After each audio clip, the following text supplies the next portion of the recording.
Hi, everybody, and welcome to another episode of the United States of a Movie podcast. We're the movie podcast that makes every Monday a fun day as we like to get together and talk movies, but we have a purpose here at this podcast. We are the podcast that's trying to find one movie to define each state in these United States. We've already finished one full journey around the United States. We're currently on our second one, and today we return to the state of Illinois, where we are trying to topple one of the all-time greatest movies that we had on the podcast, Ferris Bueller's Day Off. Now, before we get to the movies that we're bringing to the table, let's welcome back my amazing co-host, Ryan Sandler. As always, looking fantastic, buddy. Welcome to the show. So wonderful to be here and had such a blast watching these two movies this week. One of them I wanted to light myself on fire for, and the other was Backdraft. And as always, sitting in the middle of his very own video store in Los Angeles, California, looking very Blues Brothers-y today, Will Hirsch. Welcome back to the show, bud. I see the light. Let me tell you, I see the light. The band? The band! The band! Yeah, ladies and gentlemen, you probably figured out already that one of the movies that we're bringing to the table is The Blues Brothers, absolute banger, from John Landis. And, of course, the other movie, because Ryan's already mentioned it, is Ron Howard's amazing Backdraft. Though, today we are going to be mixing things up a little bit because the role of Will Hirsch today is going to be played by Ryan Sandler, because apparently Ryan didn't like one of these movies. I'm gonna make a lot of enemies on this episode. I'm gonna really disappoint both of our listeners. That's right. It's a body swap episode today. Yeah. Yeah. Yeah, because I've been saying the last 2 weeks, we have had our champions just crush it. You know, we weren't even able to get close to dethroning our champions, whereas this week, as good as Ferris Bueller's Day Off is, we do have two absolute bangers. One for Chicago being Backdraft, and one for Illinois being the Blues Brothers. Now, we have all seen Backdraft before, right? Oh, yeah. I had, but it has been a long time. So this was a good refresher. I fully didn't remember about half this movie. So long time for me too. And I remember seeing this like very young, and this movie like terrified me as a kid. Like it had the same effect, I'm sure, like Jaws had on most people, where they were just terrified of sharks and going to the beach. This one I was like, I still to this day can't put a key in any door without a fear of like, this is how I explode. Well, you remember you got to check that door for heat. As long as you do that, you're going to be fine. I'm not surprised that you had a visceral reaction to watching the fire in this movie, because this is a movie made in 1991. There was no CGI. It's just real fire. They just blow stuff up. It is I'm just going to be the finish. It is the definitive movie featuring firefighters. And honestly, I think, Will, you brought it up on the text thread, didn't you, about like firefighter movies? Yeah, it struck me like halfway through watching this, I was like, why do we have, 10 billion cop movies and half a dozen firefighter movies? Because everything about you see the firefighters do, you're like, these guys are so cool. Like every one of them is cool. Everything they do is cool. Like, why isn't there more? And if they do, it's like usually smoke jumpers or forest fire fighters, things of that nature. Yeah. You don't get a lot of like city-based firefighting films. I think the last one I remember being made. Because cops can be bad and firemen can't. Right. Except for this movie, obviously. Right. But there's no song saying fuck the police officer. Sorry, no, fuck the fire department, right? Right. The last movie I remember coming out to do with firefighters really was 2004's Ladder 49. I think it was John Travolta, Joaquin Phoenix kind of thing. I was going to say, outside of a 9/11 movie, you don't really get firefighter movies. No. And I was like, I remember having kind of high hopes for that. And I just remember it just kind of being like, well, I don't even remember seeing, like, it just kind of landed with a, and I think, you just, and nowadays, I mean, you just can't, we just don't, we've talked about this a million times. CGI fire isn't scary. No. Real fire is scary. And this movie is filled with, oh my God, did someone just die? It's crazy. And another thing what I loved about on this rewatch that made me think of Twisters, like The fire had like a personality and a character to it, and it had like a growl and a noise. And Robert De Niro wanted to fuck it, apparently. Yeah. He was super into fire. He's super into it. So for those of you that haven't seen it, this is a relatively simple movie, though it does kind of like give us a little bit of a whodunit as it goes on. It basically tells the story of two brothers, Kurt Russell and William Baldwin, who are the sons of Kurt Russell. Look, a moment I completely forgot about every time I watched this. Even honestly, Zen sat down, Mrs. sat down to watch it with me, and like we were 10 minutes in, and she's like, "Wait a minute, didn't he die?" And I'm like, "No, that's the son." She's like, "Oh wait, what?" For a good 10 minutes after, and I've seen this movie a number of times. For like 10 minutes after Kurt Russell shows up, I'm like, "Wait, but he's older. Why is he the younger brother?" And I'm like, "Oh wait, the older brother stayed behind. The younger brother saw his daddy explode." Got it. Yeah. On this. It had been so long since I've seen it. Like when the opening scene happens and Kurt Russell's dad character dies, I did have that thought of like, wait a minute, am I remembering this movie wrong? Is he not in this? The rest, is he only in this opening? Did they pull an executive decision? Yes. I was like, there's no way. And then thankfully he's surrounded. I'm like, okay, my memory's not wrong. So good too. God, his like baby eyes. It's crazy. Sorry, I got lost in a thought train thinking about executive decision, man. I love that. What state does that take place in? Let's do that. I know we've got to do plane movies, man. Isn't that also Kurt Russell? Right? Yes, it is Kurt Russell. I think Steven Seagal. Yeah, Air Force One is the other one, right? John Leguizamo. I think Oliver Platt. That movie is a stone cold banger. Actually, that movie's awesome. Yeah, great. Save that for our plane movie episode. Yeah, it's gonna have to be. And we're gonna have to do that. What's the one everyone's talking about? Money Plane as well. We'll have to do that one. You're not ready for Money Plane. So the movie Backdraft, by the way. So the two brothers, basically, one of them, Kurt Russell, becomes Junior Kurt Russell. He's a big fireman. He's a captain, and then there's the other one, played by William Baldwin, Brian McCaffrey, who's bounced around many jobs, and he's trying to come back and be a fireman.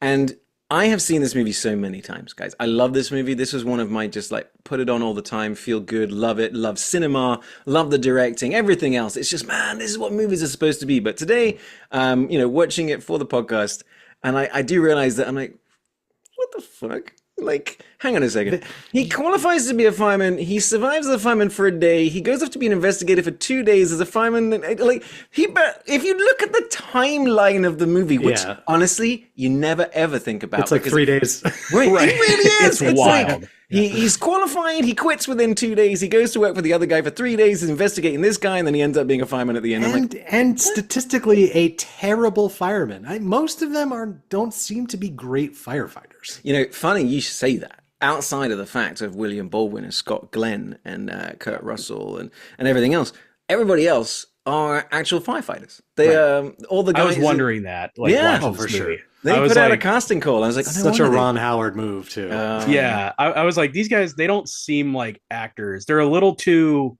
comfortable, like doing everything for firefighters. I'm like, these got to be real guys because I've never seen any of them in anything else. Mm-hmm. It adds to that level. You know, like sometimes they'll do movies where they'll have like a team together and they make them do basic training and everything before they even start filming. So they build up that camaraderie. I think Aliens did it really well. And, you get that in this where they feel like a proper firehouse. It's because the thing is, kind of like Ryan says, it's typical Ron Howard. He likes to do stuff for real. If we're going to do Apollo 13 and they're supposed to be weightless, we're going to go up in the Vomit Comet and you're going to be weightless while we're making the movie. And in this case, it's real firehouses. It's real fire equipment. I mean, I was just reading that of the 5 fire sort of like engines that they had in this movie, they completely refurbished them. Apart from the one that they broke in the crash, they then donated 4 of them that stayed in service 4 years. You know what I mean? It's not just for movies. It's all legitimate stuff. And then you fill it up with, I've already said a bunch of the cast, but we've also got Donald Sutherland, banging cameo, Jennifer Jason Leigh, Rebecca De Mornay, JT Walsh, and it's just such a banger cast, but it looks, guys. Yeah. Oh, we've also got Hans Zimmer straight from off the bat, just like, we've got a Hans Zimmer, though I've got a note about that for later. But it's just such a fucking great movie. I love this movie. I was noticing too on this rewatch how it really blends so many different genres together. You have this action-packed firefighter film, but it's also like a monster movie. and it's also a whodunit noir thriller. Like, it's really cool. Like, considering how many Yeah. how many times I've seen this movie, I always forget De Niro's in it. I always forget that subplot. Yeah. Yeah. And Sutherland too, when he pops up, he's such a fucking creep. Oh, he's so good. It is an interesting movie because it takes a while for like the two storylines to kind of like really converge. To intersect, yeah. It's like 2/3 of the way through the movie. Yeah, you're because like for a lot of the movie, it's William Baldwin and he's the rookie, and you know, he's got this tension with his brother. And then like this, you kind of don't understand what's going on with De Niro because he's so not in like the first half of this movie. He's only in like a couple scenes. You don't quite get what's going on. And then over halfway through the film, it's like, oh, by the way, there's like a murder mystery conspiracy going on. This is actually also a noir film. And then it's even longer before you're like, how are these going to come together? Like, what does this have to do with each other? Plot thread for this type of film. It almost seems so tacked on, but it works. No, I was going to say, it works. It doesn't feel like randomly thought of. It's like the little things are planted all the way through, and it's like the little things about like the stuff. Once it comes together, it's like, oh, okay, I see. Yeah, it's phenomenal. The reveal of seeing the scar Scott Glenn has from the electrical socket, which is like just a perfect electrical socket. He's like, no, that's a birthmark. I've had that. Don't worry about this. I was just distracted by what incredible shape Scott Glenn was in, man. That guy's ripped. Let's back it up all the way to the beginning of the movie. Like I said, Zen was watching with me for the beginning, and then of course she falls asleep because that's what Zen does when she's watching movies. But like right at the beginning, the little kid playing young Brian McCaffrey, she's like, that kid blinks aggressively. Like when he blinks. It's like she's like, it's what he's got like 3 extra set of eyelids or something. And she was honestly just roasting the movie for the first 20 minutes. It was great. But like I said, she was very, very confused by the fact that Kurt Russell died, then came back to life, but didn't have a mustache. And we had weird choice in that. Like I feel like they could have had another actor play the father, and it would have served the same purpose. Alec Baldwin. Well, the thing is, that's exactly what I said. So apparently Alec Baldwin was actually approached for the William Baldwin role. He's recommended his brother, but I'm just sitting here going, considering how many Baldwins there are, why didn't we just get a couple of Baldwins? There's 22 of them. Yeah, Baldwin. Yeah, you've got Myron so many. Baldwin. Harpo Baldwin. Like, there's so many Baldwins. I read too. I think Brad Pitt was supposed to be the lead in this, but through like contract, right? Yeah, so he lost out the role to William Baldwin, though then crazy. William Baldwin then wasn't able to play the role from Thelma and Louise that Brad Pitt ended up doing, so they ended up switching roles. I can't picture him in that. No. Or anything. Like he's not an unhandsome man, but like when you see Thelma and Louise, you're like, it's almost like they wrote the part for a young Brad Pitt. But I will say, and I'll agree, guys, like, William Baldwin in this movie is good. And William Baldwin's quite handsome in this movie as well. Like, it's almost surprising that he didn't go on to do more things. That, like, Alec very much had a sort of more successful career. He did Fair Game with Cindy Crawford, so that's he did do Fair Game. And what was that boat movie, Virus? Jamie Lee Curtis. Jamie Lee Curtis. Yeah, I remember seeing that. I mixed that up randomly. With Ghost Ship. Me too. Is exactly what I was about to say. Yes. Yeah. Which one has the cable that cuts everybody in half? And which one has Donald Sutherland? Yeah. I remember watching weird fucking cyborg. Both of those movies are randomly watched in a hotel room in Asia. Like when I was on such a hotel movie. Yeah. Both of those fucking great movies though. I saw both of them in the theater. What? Yeah, I was young. I was young and very lonely.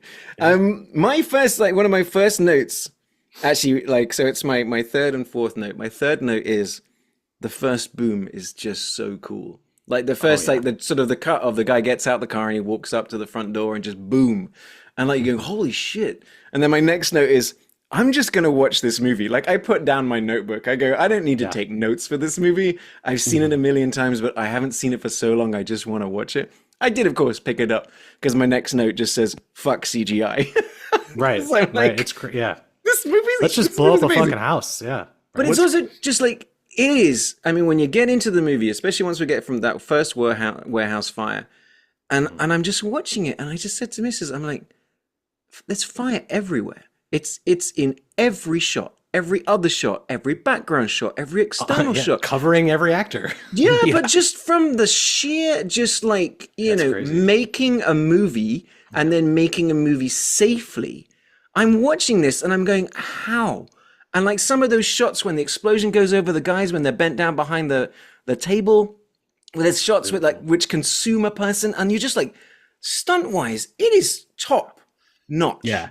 We talk about this all the time too. This is definitely one of those movies that when it came out, you would see featurettes on how they were doing some of these things. And I love that the fire wrangler, just like in his off time, was like studying how to properly make fire move in a specific way or do a certain thing. It was like training an animal. It's nuts. Well, I have the Blu-ray, and when I put that on, so I don't know if you guys saw if this in any of your like behind the scenes research, but the Blu-ray starts with an introduction from Ron Howard, who talked about how they did a test screening that tested really well, but nobody liked the fire scenes, and they actually had to go back and rethink like how, like, so a lot of these fire scenes are reshoots because it just was not playing the first time, and they had to actually like rethink how to do it, and it was like a big like to do to go back and like reshoot Get out of town. and they they knocked it out of the park because it's phenomenal. I had no idea. Well, I was seeing, so some of the ways that they were able to make sort of fire move in such interesting ways is they shot it upside down. So they'd put a camera on the ceiling, they'd glue furniture to the ceiling, and then they'd light fire because it then can sort of stalk across the floor as opposed to burning up. Another shot that I've always found great is the bit where it looks at William Baldwin, when it kind of like, it sort of comes up like a snake and it's kind of looking at him, and you're just sort of sitting there going, all right, trying to figure out how they were doing it. It is ridiculous, but it's so ridiculous because it's like a creature. He's like, it's in the vents, we got to get it out. It's it's so fun like watching this now, but as a kid I was like, oh my god, this is how fire works. This is fucking terrifying. I never want to be lit on fire. And now I'm like, all right. Yeah, it was a little over the top when like the fire snuck up on him wearing a trench coat and then like grabbed him. That was a little far, but had a Terrifier mask on. Terrifier. Oh no. Now I'm paying attention.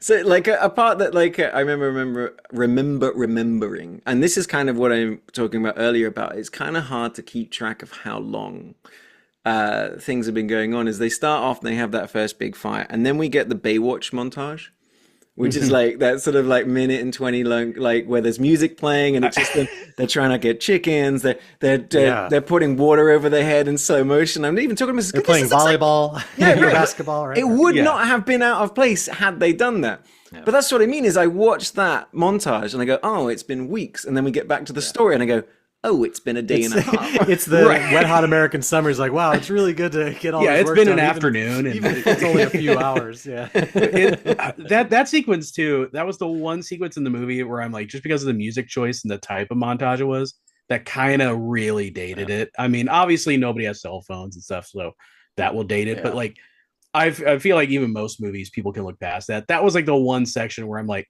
this is a very like late 80s, early 90s type of montage. I think in this boat and in his truck, he still has like an 8-track player, if I'm not mistaken. Yeah, but even in the movie, they call that out as being old. Right. Okay. So I don't think that ages it a whole lot. No, I know what you mean, Will. I mean, it's the only scene in the movie that sort of sticks out a little bit, but it's got just the right amount of cheese. And I like it. Yeah. It's just the right kind of movie. This movie almost feels like it was set in the 70s too. It's got a weird. I know there would have been more cocaine if it had been a 70s movie, like a lot more cocaine.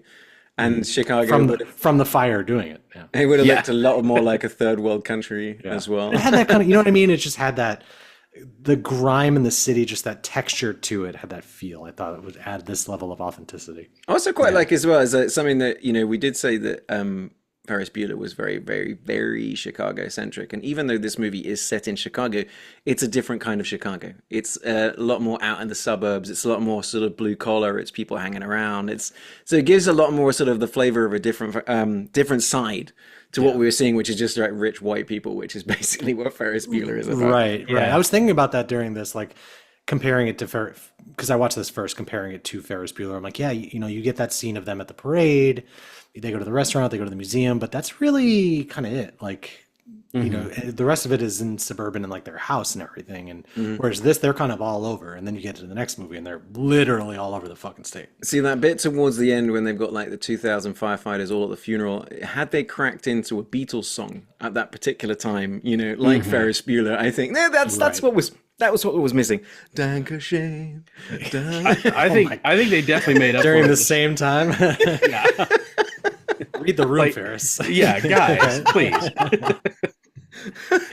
Ferris I died in a think- fire. Yeah. I think this makes up for it with the amount of Chicago accents, which could totally All over sink the a place, ship. yeah. Like this was a Chicago heavy accented movie. Kurt Russell's is dubious.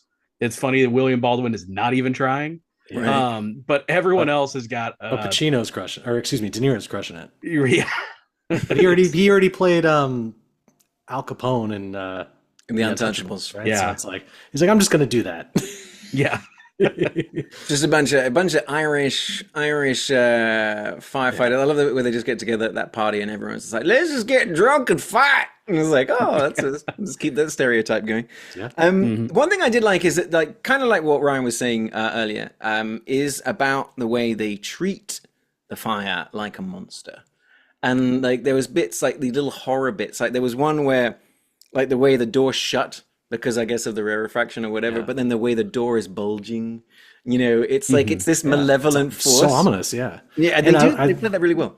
I love the shots when it's so clearly shot in reverse, but the fire like getting sucked back in. Yep. Like oof, so cool.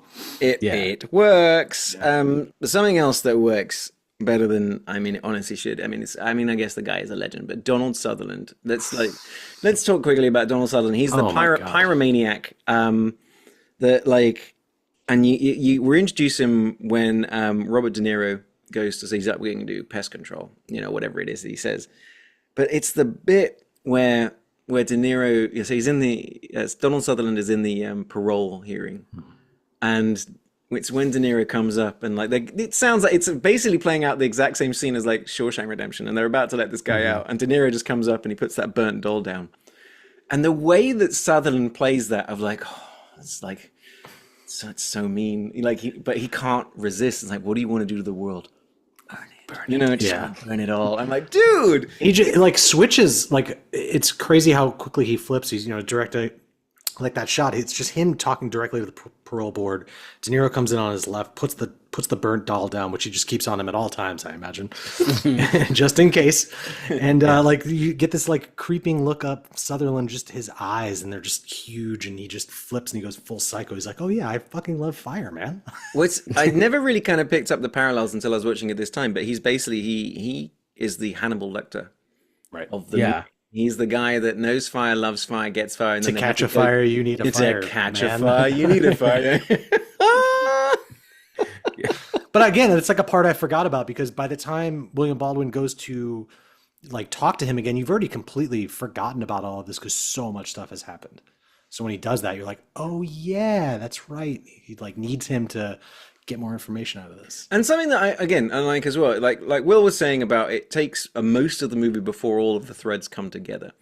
And we do jump from thread to thread. Never feels like we've lost the momentum. No, good You pace. know, it's always moving forward. It's like, you know, there's a bit where we have a scene which is just De Niro sort of investigating, and he's like, you know, talking to the fire, and like, come on, show me where you are. Relighting the building on fire. Yeah, but it's a shot I never clocked. He's like, show me where you came from, and he's looking at the light bulb, which he lights up.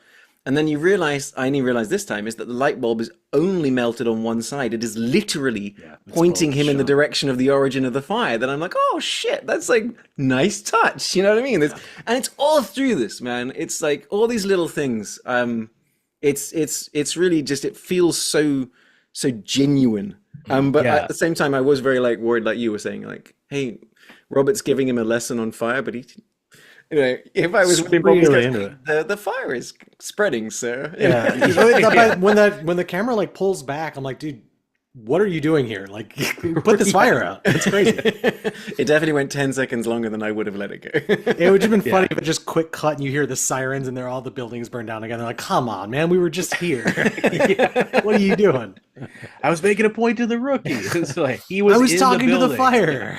I tell you, one of the things that definitely dated the movie, I suddenly remembered, is that they have flashlights the size of briefcases. Remember, they've got their handheld giant, like with this massive sort of suitcase. I'm like, what the fuck? And they're seldom wearing masks too. Like, yes, but we understand as to why. You know, that was just, that was very much the fire better. Yes. Yeah. But it's kind of like, so they play it off. It's kind of like, it's all right. It's kind of Kurt Russell is a little bit, he's a bit of a maverick. But yeah, it was just very much the realization, you know, the very first scene, all the firefighters except for him have got the masks on. But as the movie goes on, they just ditch the masks because we need to see the actors' faces. Right. Mm-hmm. Yeah. It's just, you know, that's Ron Howard, just like, even he's like, look, it's a movie. So that's true. Yes, they should be wearing masks. I didn't even think of that. Like, because they're all wearing the same uniform except for the names and numbers on their backs. Mm-hmm. So, you know. Yeah. So that's one of those things you just, for movie clarification, you're like, I understand it's not realistic. We just got to do it because otherwise nobody's going to be able to track this. I was wondering, like, because I remember this from the movie, but is it ever established why William Baldwin's character like hears voices, like, or is it the fire like mimicking sound? Again, I was wondering that the monster thing when he rescues the mannequin, famously. Well, that was just, I think he's just hearing the voice of the actual woman that got rescued. He just ended up in the wrong place. So he's just a terrible firefighter. It's the same thing with when he goes with his brother and then they get that great shot of slow motion where the fire comes out the door and he goes flying backwards. You can still hear the cries of the child. It's not, I don't think it's supposed to be like, you know, anything mystical or anything. It's just, I don't know, but I was thinking about well, he's schizophrenic. In the scope of, he's part fire. I was thinking about in the scope of it being a horror film where it's like manipulating and it's just to play into that a little bit. And it kind of does, but it still works. Yeah, I did kind of wonder that as I was watching it. I did notice a couple times where I'm like, he's hearing a lot, and there's a lot of shots where it could be that he's just amazed by the fire. He's just taken aback by how frightening it is. But with the voices and stuff, I was wondering, I'm like, was there a plot thread that was cut that like he's hearing things that aren't there and that's playing into his stress? So I did wonder that.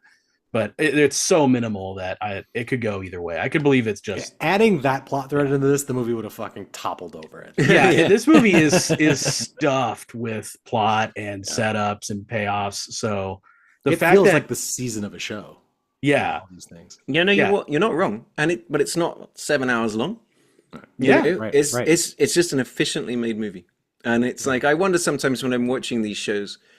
Where it's like I'm watching, God, it's taken 3 episodes to get to the fucking point. I'm like, you know, and then you watch a movie do it wrong, but then when you watch a movie do it right, where you're just like, oh no, everything's just been inferred, and the characters are just building themselves, and nothing needs to be explained. It's all just kind of moving forward. But like I said, it's only when you really watch it that you realize. Because I got another note. It's like it's about halfway through the movie where William Baldwin is now working with De Niro and Jennifer Jason Leigh's like, do you miss it? It's been 2 fucking days. I literally just left this afternoon. That's what you're talking about. Yeah. My shoes are still there.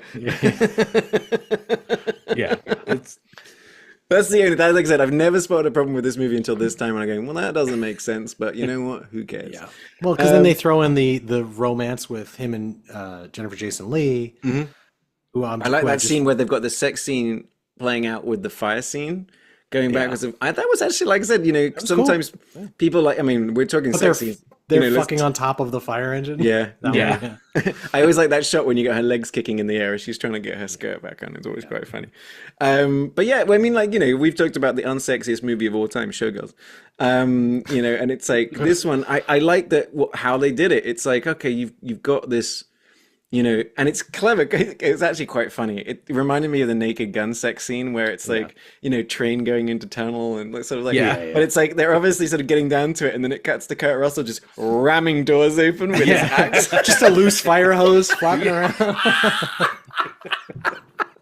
Why is this happening right now? Cinema used to be art, man. Let me tell you. I'm amazed. Yeah. I'm amazed they didn't have some guy with a radio going, "I'm coming, I'm coming." Yeah. Every that's cliche. some fucking Hot Shots part. That's some Hot Shots shit. Which again, like, hear me out, a Hot Shot style, like hot fireman shots. pastiche. You don't even need to call it anything else. Just hot shots, hotter shots. Come on, guys. Come on, Hollywood, hire us. Christ's sake, how many amazing movies have we pitched on this show? Stephen King, if you're listening. Stephen King's Hot Shots. Written, directed, starring, themes hummed by. Okay, so again, another thing I spotted this week. First of all, so Tim, who is played by, who is his name? He's the guy that's from Iron Eagle, the lead of Bland Iron Eagle. McWhitebread. That's yes. Jason Gedrick, right? Is that him? Sure, I'll believe you. He plays Tim, best known for all kinds of stuff. He's in Lethal Weapon as well. Anyway, he's the other rookie that comes in with William Baldwin. Yeah, right. And when he dies, well, I'm gonna get to that. When he gets blown the fuck up. It's not when he dies, it's how he dies. He gets so blown up. I mean, that shot. He doesn't die. That's what I want to talk about because I've never noticed this throwaway line before, but he gets blown up, he gets melted, he gets turned into basically the character from fucking RoboCop. And then later on, like literally 3 minutes later, Jennifer Jason Leigh's talking to, I think, William Baldwin. And she goes, I heard he's going to be okay. Okay. He's going to be okay? Are you a bit of an exaggeration? Sure he's going to be okay? I think he's going to be alive. If I remember reading this right, in the TV edit of this film, there was a scene where they go to like a firefighter's wife's house to help widow's her. House, yeah. Right? So I'm wondering if that was part of this scene or that was just completely separate. I don't know. I think it's separate because I wouldn't say Tim's old enough to be married. You know what I mean? He's like a baby. Yeah. He's a baby. He's a baby fist. But yeah, but it was Chicago in the 90s, in the 80s. But my memory of it was that he died too. Me too. Then, that line is like, oh, he's gonna be okay. I'm like, he is not gonna be okay. Oh my god, he should have turned up in the last scene. Yeah, it was very much like the end of You're scaring the children. Yeah. The end of that G.I. Joe animated movie where they're like, hey, by the way, Duke survived. Right, like, wasn't his chest blown in? Nah, but he's fine. It's off screen. Don't worry about it. He looks like that character from Jim Carrey's Fire Marshal Bill. Fire Marshal Bill, yeah. He looks like Freddy Krueger. Yeah, he Krueger, he is not gonna be doing okay. Yeah. So yay, Tim. I mean, glad you're still with us, buddy. And it's cool, like watching that again. Now, you watch this the second time now, knowing that Axe, Scott Glenn's character, is involved. Like seeing how that scene kind of plays out with him, like not wanting them to go, or they get there too early, or the way he's like, let me take Tim, let me go this way, and like, guys, like just. But I mean, Kurt Russell tells this rookie, this probie, to check the door constantly 3 or 4 times, still doesn't. That's what you fucking get. Dick blown off. That's exactly what happens in the movie, by the way. Yeah. There's a subplot that gets touched on here or there. I mean, it's quite good. It's kind of interesting is that like Kurt Russell has played out like the cool older brother, and he's also played out like, the cool captain. But as time goes on, like he's living on his dad's boat. He's separated from his wife. The fire crew's not trusting him. He takes too many risks. It's kind of interesting, like as a sort of a joint protagonist that like as the movie goes on, because it's like it's played off like his younger brother, like William Baldwin's character is like, a bit of a fuck up in a way. And, as the movie goes on, he becomes cooler and cooler. And you realize as the movie goes on, Kurt Russell's character is actually quite a sad character. Yeah. He's not living a very sort of great life. And it's like the one part that I feel like the thread that was just kind of left a little bit, but it's the night where he sort of stays the night with Jennifer Jason Leigh and they sleep together, and then he gets up the next morning and he's like making breakfast, and it's that super awkward moment when she comes in and she's like, "Hey man, you gotta leave." Oh, but it's Jennifer like Jason Leigh. It's oh sorry, Rebecca De Mornay. Thank you. But it's just like, and the kid's like, "Bye, Dad," and he's like, "Yeah, bye. I'm off to die." Can we talk about the breakfast this child is making? I mean, I'm sure that's because he doesn't have a father figure in the home, but he dumps the entire thing of grape jelly into a skillet. Yeah. This kid should be burned alive. It was more insane. He deserves to be backdrafted. It's more insane than the breakfast scene in Strange Darling. Yeah. Which is fucking bonkers. At least they didn't have eggshells in theirs. This kid is just throwing the entire It's just egg in. eggshells and grape jelly. That's it. Yeah. You're not wrong. Yeah, it didn't look great. And the other thing, random thing, is about Billy Baldwin, about William Baldwin's character, about Brian McCaffrey, is he's always getting saved. You know what I mean? He's not a very good fighter. He's saved he's a not, number he's of terrible. times as the movie goes on. It's only in that final scene where it gets crazy. I mean, that final scene, which we'll get to in a minute, but even the stunt guy, the stunt coordinator was like Scott Glenn, William Baldwin, Tim, and Kurt Russell did a lot of their own stunts alongside all these firefighters, that to the point that they actually got listed as stunt performers. I saw that. Yeah, that's cool. Credits. And I was like, because there are so many shots when you because you know the tricks when you're watching movies. It's like, well, that's a stuntman. You can see the back of their head or whatever, you know. And then it's a little bit harder now to do because you've got some incredible digital face replacement technology now that you can just digitally put somebody's face on someone. But in this case, it's like, holy cow, that's there was a shot where I forget if it was Scott Glenn or Kurt Russell's character, but they were like talking to camera, and then they turn around and they're just on fire. I'm like, there's no way, there was no cut. It was just them on fire. I'm like, that's fucking crazy. I'll tell you the shot that I think about is, it's actually, if you go to IMDb, I think it's the shot that's kind of like right there on it. But it's one of those, and there are so many of them. There's like 3 of them in the movie. It's the Kurt Russell hero shot of him walking out of so it's the one where he walks out of the smoky door with fire in the background, holding a very scared sort of like 3-year-old child that's crying. And I'm like, again, the filmmaker in me, or that is like, you know, like Will's thinking the same thing. It's like, well, there is fire, there is smoke, that is Kurt Russell, and he is holding a child that's crying. How did they do that? As in, they just... Kurt Russell, that child is crying because someone just set fire to the room he's in. He's being held by some stranger, and there's a bunch of smoke. And how do you get the parent to sign off on that? This is what I'm saying. Unless it's like a Webster thing, and it is an adult who like looks like a 3-year-old. Right. Okay. You know. I didn't even think of that one. But that was the question. Kid just walked off set and is just like, "Are we going for another take?" Oh my god, that's the baby from Who Framed Roger Rabbit. Oh yeah. Or I was gonna say like the Millhouse's stunt double in and the radioactive. There was a line in there was a line in this, but it reminded me of watching season 1 of Burning Love, where the main actor is a firefighter, and they're just calling back to like him fighting fires, and the team is there and they run into the house. He's like, "Why are you going in there? It's just a baby." I was thinking of that the whole time. Like, it's fucking funny. Well, it's actually the opening of that scene where it's like, my baby's is still inside and there's the burning fire. That was it. Like, I was waiting for Spider-Man to swoop in from Spider-Man 1. It's like, this is where's Peter Parker? Come on, fix the situation. Somebody find Tobey Maguire. Would solve a lot of problems for sure. Yeah. I'd tell you what they did as well. So we've been talking about like the secondary plot, which is someone is setting the fires, and then we get the tertiary plot, which is why the fires are being set, and then the, you know, whatever the one after tertiary is, which is like JT Walsh's character has been kind of like, you know, stealing money, shutting down fire departments so they can sell the properties and then develop condos, which honestly is very America. You know what I mean? It's a very American story. But it's like what they did well, and I was remember watching it for the first time, is that the fake out that you think it might be Kurt Russell until the moment when you figure out it's not. It's very really good. Like the way the tension they do is the tension on that boat scene where you're feeling William Baldwin's like reticence, and Kurt Russell, you can't tell, is he being threatening? Is he trying to trap him? What's going on? It's they play it brilliantly. I was looking to see too if they try and play off Donald Sutherland's character in that too, because as like a red herring type of thing, but he's in jail on parole. So, and just going back to that, Robert De Niro does this every year to make sure he stays. Just like, okay. I think one thing I love about Robert De Niro is like when he's angry, he'll repeat things.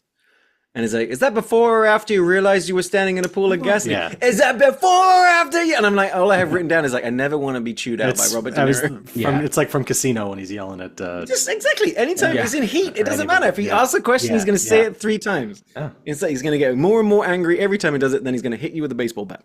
Yeah. Or light you on fire. So then we get... this movie, as it builds and builds and builds, and we've had some bonkers set pieces. Absolutely bonkers. But we get set up for the final scene where we figured out it's Axe, which is Scott Glenn's character. There's a massive fire going on at a chemical factory. William Baldwin grabs this shit, realizes it's going down, joins the fire. We get that great crash, which has a fantastic shot, which is when it's scraping along the road from the inside. Yeah, but then it cuts and it still teeters over. I was like, that seems like it was a weird edit. Like it shows it skidding and then it cuts back and then shows it again falling over, which I thought was strange. But the part, so the other part that we've already mentioned is the no masks thing, and it's just as William Baldwin turns up and someone like that's there is going, we got a chemical fire. Make sure you put your masks on. And he just walks past, no mask, goes up, onto the roof, no masks. I don't play by your rules. Yeah. I've been a firefighter for 3 days, bitch. Everybody died of chemical inhalation 6 weeks after for this. Sure. No doubt. Yeah.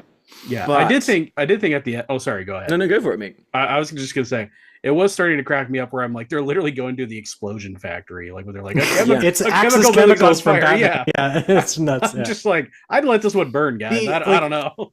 When you finally do realize that it's Scott Glenn, just taking a step back to thinking just how insanely elaborate all of these fires that he's setting up are. Like he's sourcing some rare chemical that they don't even use anymore. I mean, obviously he knows everything about fire, almost as much so as Robert De Niro, I'd say, but it's crazy to me that he's setting all of these traps, but it's so fucking cool. But I like the way they explain it as well. And that's like, and Donald Sutherland's solve. He's like, who loves fire?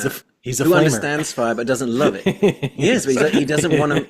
He lets it loose, but then he puts it out. He doesn't want everything to burn. And I'm like, oh man, like okay. God, I I can want see Donald this. Sutherland's fucking prequel.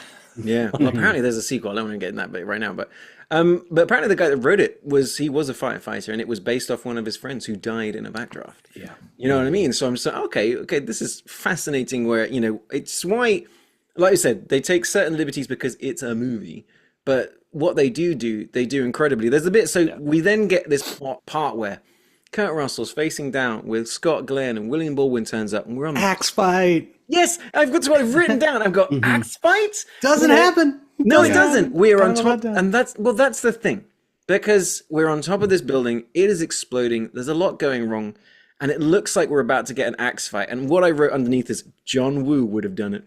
But, yeah. we would have had a for fucking sure. axe fight. But the thing is, that's not what this movie is.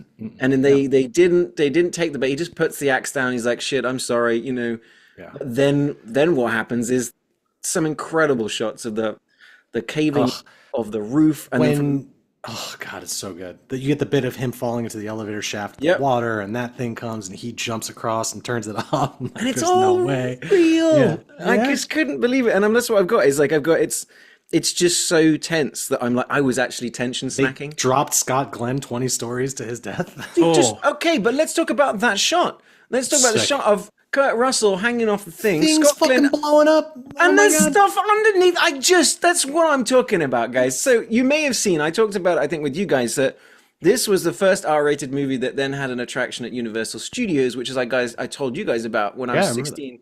I was watching, it's one of the most amazing things I've ever seen, because you walk in, it looks just like that sort of warehouse. Yeah. You're on a catwalk, but there's no glass up between. You're not observing. It's just there, and then they just blow the thing up in front of you, and it's like the fires spread, and then like the things that the things shoot up, and then your catwalk under an explosion like moves down. I'm like, it is one of the most visceral experiences I've ever seen, and for them to like take that from the movie and put it in is amazing.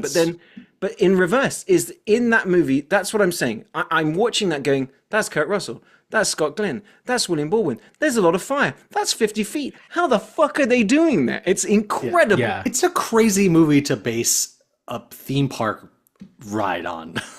like this was this movie so fucking big that they're like, a guy with his car is like, you know what these kids are gonna love? Backdraft the ride. Let's go. Dude, yes, it was. It made $150 million in 1991, which is $85 gajillion in today's money. You do the math. Yeah. It's the maths. That's fucking crazy. Because I thought this movie wasn't like a huge like box office hit. No, I remember this as a kid, like being everywhere. Like as a kid, I remember that ride too. That was like my family went to. No Backdraft toys though. Yeah. They were the hottest thing that Christmas. I'll tell you, yeah, I know, I love it when I get a boo from you guys. It's the cover. I think the cover is one of the coolest covers I've ever seen. Yeah, sure. Apparently, I was just reading as well that it's actually offered as a license plate in one particular state. They actually have, and not Illinois. I don't know. It's probably Chicago if you think about it. It's you think about that poster. It's almost exactly the same layout wise as striptease. It's not enough leg. Put them side by side. Another thing I really liked in this movie that I never clocked before, because it's firehouses, right? And firehouses have what? They have their fireman's poles. They often get featured in movies and everything. But it's the bit where William Baldwin's like, so his brother's sort of really badly injured, and we see the like you said, the hose flopping around. And when William Baldwin decides he's gonna go, he goes, "I'm gonna go for it." What does he do? He slides down a pole to get to the action. I go, they've taken the fireman thing. The one thing he remembered from fireman school. It's like, yes. I like the. I thought you were going to bring this up. It's the scene after the very first fire where they're all having lunch, and he's on the news. I know exactly they what wrote you're going this to say. fake article, and they cut to the dog, and it was just called Beast or something. The Beast, like that. yeah, the Beast. Right? And it's just the shaggiest, most disheveled dog. Or the Thing. It's called The Thing. Yeah, that's right. And he's just filthy dirty, and like they've never taken him to a vet or got him groomed. I mean, they're probably going to get done for dog abuse, but it not being a Dalmatian was some way funny to me. I don't know why. Yeah, that was even a line in the movie. But no, the bit about that scene that bothered me is that you've got the two guys post shower, the two probies, cooking in a towel. Well, no, it's to get the alarm goes off and they both slide down that pole. Ooh. Yeah. And like, oh my god! In another, like in a Hot Shots way, you'd see steam coming off. Like there's. So I did notice as one of them was running up. I guess it's watching it in HD as opposed to on VHS on a cathode ray TV. When I did notice that there seemed to be sort of like powder on their skin. But even then, the sound that it makes is horrible. And I'm like, that wouldn't have been a horrible experience to go down in just a pair of boxers, slightly wet around a fucking like metal pole. Yeah, it's just leaving his nipple behind. Oh, that's not mine. Okay, put that back. Well, them calling the fake fire to get him down there to humiliate him with the fucking mannequin. The joke's on you. That's my wife. It turns into Kim Cattrall. Another bit there was like later in the movie is that when William Baldwin he nuts up and becomes just like super fireman, but it's like, and you've got like the song, the music is playing, and like, but he's using his pipe like Rambo. Sorry, he's using his pipe. He's using his hose. Wait, he's using his fire splurting hose everywhere. Yeah, he's using his fire hose like Rambo uses a 50 cal. He's like hip firing it. He comes around the corner like dramatically. Now, okay, I mentioned I want to talk about something. So, like we said, is that Hans Zimmer is doing the music. Fuck yeah, he is. At one point, for about 90 seconds, it's just the rock. It's when they're running on the roof. Yeah, for sure. And I'm like, what the Hans? It just works for everything, man. Like imagine that for the theme of Interstellar, it'd be fucking awesome. I was about to say the same fucking thing. But do you reckon, like, Hans, he's done that before, where we said it was like, that was like Pirates of the Caribbean. Pirates of the like, Caribbean, that's it. You know, but this one, like, I go, oh, that's kind of the rock. And then I was like, nope, this is exactly the rock. We're doing the rock theme right now. And I'm like, don't even care. Yeah. Is it the scene like he just had that in his head for a long time? Yeah. And he just fucking use it for every movie, and it's perfect. But is it the scene when it's the end fire at the chemical factory where the roof is collapsing? It's like they've just confessed everything, then the roof collapses, but they're like trying to run away from the roof as it's collapsing, like a cartoon. It's a good shot. Camera pulls back, then you get the boat shooting the water. Like, that's one of my favorite shots. And that's the bit where he brings, like, Hans Zimmer brings in the, you know what I mean? It's just that's what I mean. This is movie making. This Backdraft is movie making, and they get it. They understand the assignment. They're taking us on a ride. They're giving us a visceral experience. It's the same vibe that, you know, when you watch Top Gun Maverick. You know what I mean? It's like, no, we're gonna give them the feeling. We're gonna put them in there. We're gonna make them feel the coming fire. 2026. Glenn Powell and Backdraft Legacy. Oh, no. I beat you. You know, you say that now. No, he's already. I think it was already announced. Yeah. Are you kidding? You've got the Running Man. Backdraft. Yeah. Back to draft. Yeah. I'm Googling. Yeah, I'm thinking I'm Backdraft. We got to work with the fire to put That's out it. ice Yeah, the now. fire. The fire's the good guy in this one. Yeah, Obviously. they got to team up to take on an ice age. Yeah. Okay, Glenn Goddamn. Powell has debunked that. Oh, boo. Yeah. Clarifying it's just a rumor despite Brian Grazier's previous comments. Though I could 100% see that. Kurt Russell's like, fuck you, I'll do it. I'll play my own future son, even though he dies. He'll play, the evil twin brother that was like. You get Kiefer Sutherland as the son of the Flamer. Please keep going, because You get De Niro still horny for fire. What else? Well, I kind of like, so the movie, all right, so this is great and it's brilliant, and then you get that, they're just like right around the cheese of like, that's my brother, god damn it. Yeah. And then they kill Kurt Russell again. The guy dies twice in one movie. Like, credit to, like, even Sean Bean was jealous, like, hey, like, you die twice in one movie, like, you're doing my thing, what are you doing? Usually I die right at the beginning and that's it. What a That's great outrageous. Sean Bean impression, by the way. Yeah. Hey, yo, I'm Sean Bean. Hey, Robert De doing the Niro shit as out. Sean Bean. You guys would love do me it in Northern Goldeneye and accent. Lord of the Rings. Hey. He's from Sunderland. But the message of this movie. So what is the message of this movie? So it turns out that no. So Atcox has been the guy that has been murdering the guys who have been taking, so basically the message I've understood is fuck the oligarchy. And what is the other thing that happens? Yes, I then write, it's a Luigi, because of like, what's been going on in the news. But what happens? Let's think about it for a second. Is we find out that Atcox has murdered 3 people. He was trying to murder a 4th. He's also caused the injury to almost, Tim's going to be just fine, guys. Yeah. It's going to be okay. But it was an accident. So there's 3 murders, but the last thing Kurt Russell says is make sure you cover that up. It'll hurt the department. So like, all right, we cover up the murders. Fuck that. We cover up any sort of prosecution, and then they prosecute the CEO, Swayzak. Yeah, right. JT, yeah, so it's like the message is like, these guys in power, the people with all the power, the people that are manipulating them, they're making us all to die. the ground. We murdered a bunch of them, we covered it up, and then we make sure that guy gets busted for the stuff, like, and I was like, wait a minute. I'm listening. This is very much like blue collar fucking the white collar when you really think about it. Taylor High Water all over again. But well, no, you're 100% right. And then you still get the, the rousing ending. So you can't, you've had the brother die. We had the scene when we go in and it's like, Wrong brother died. They throw all the evidence on the table and that's all you need to do for a guy to be convicted. Yeah. The guys are going, the journalists are going through it, and it's like, all right, there's your career dissipation light, and it's just gone into overdrive, and it's like, even De Niro's like, nice, yeah. Good one.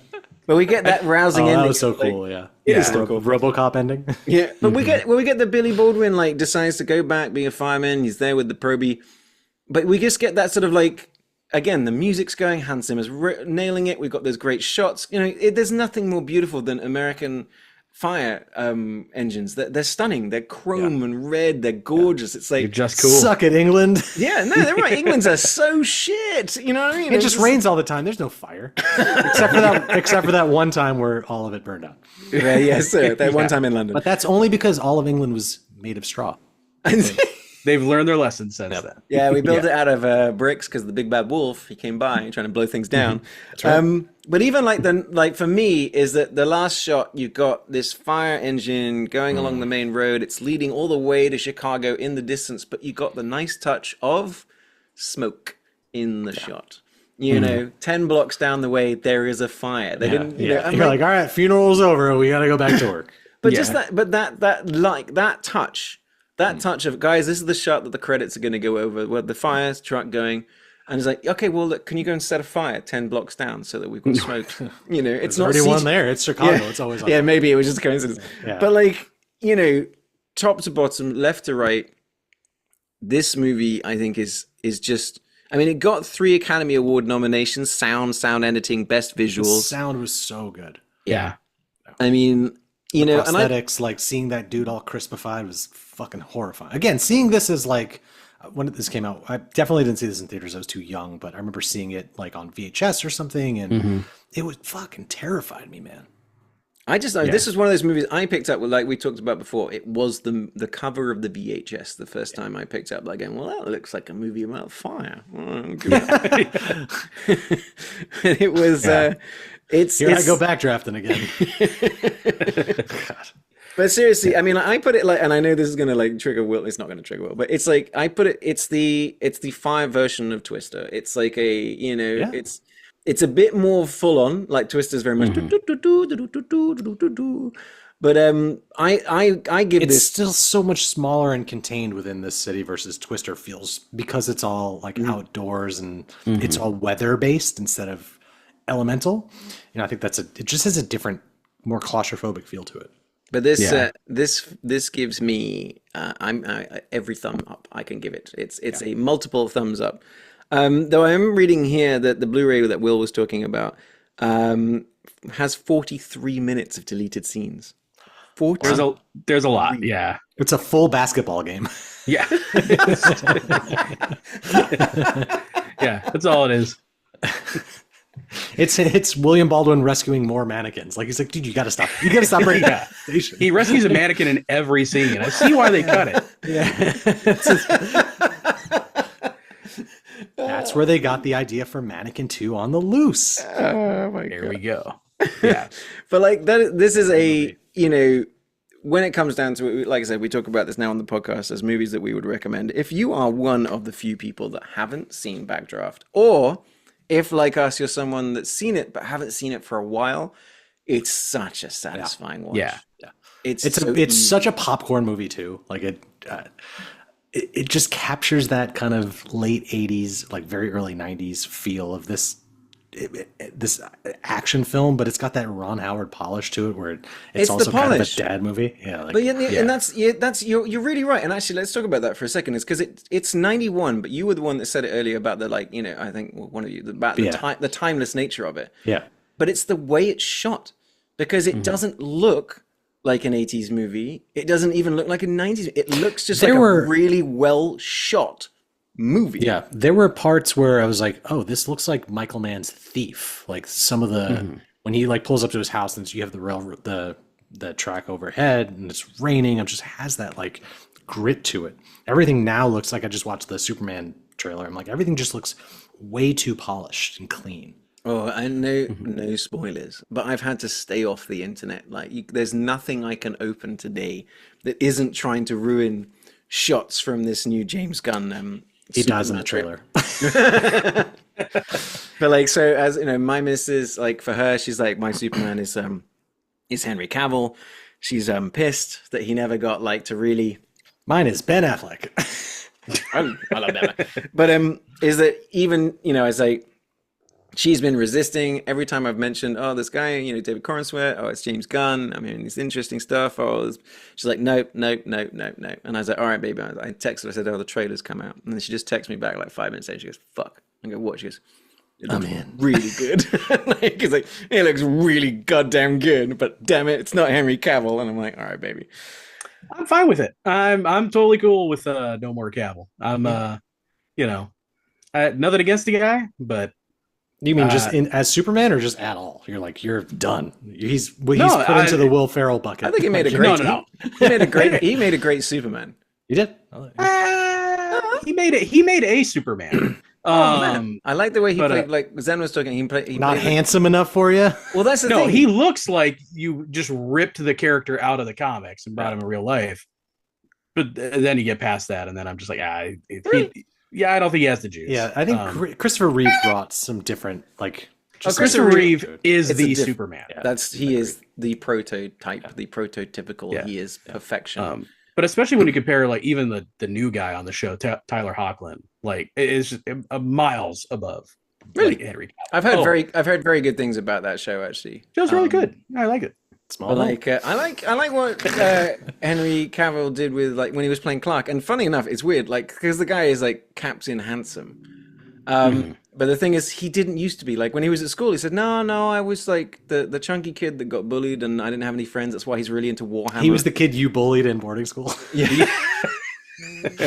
Look what you created, a fucking monster. It's the ultimate dunk. But like, no, it's interesting. Okay, I mean, I'm really interested in this James Gunn one. I think James Gunn has shown time and time and time and time and time again that he can write great stuff, he can direct great stuff, he can also make it fun and funny, and I think he understands the assignment. That just a couple of shots that I've seen, or even just the poster that came out, I'm like, this movie looks awesome. And that's fine, but I guess what I'm saying is like all of these newer, especially the comic book films, just have this like glaze over them.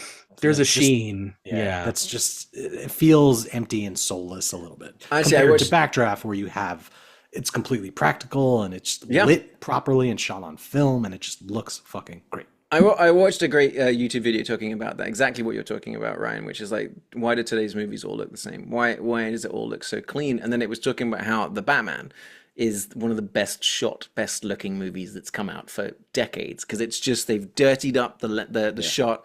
They're using sort of lenses from the 70s, or they've recreated lenses from the 70s that you can only focus in the middle and everything else that's what I agree with you, that I think the pendulum is going to swing back the other way. I think we're going to start getting, I mean, look at The Substance, which is just like, this looks... I'm about to. Yeah.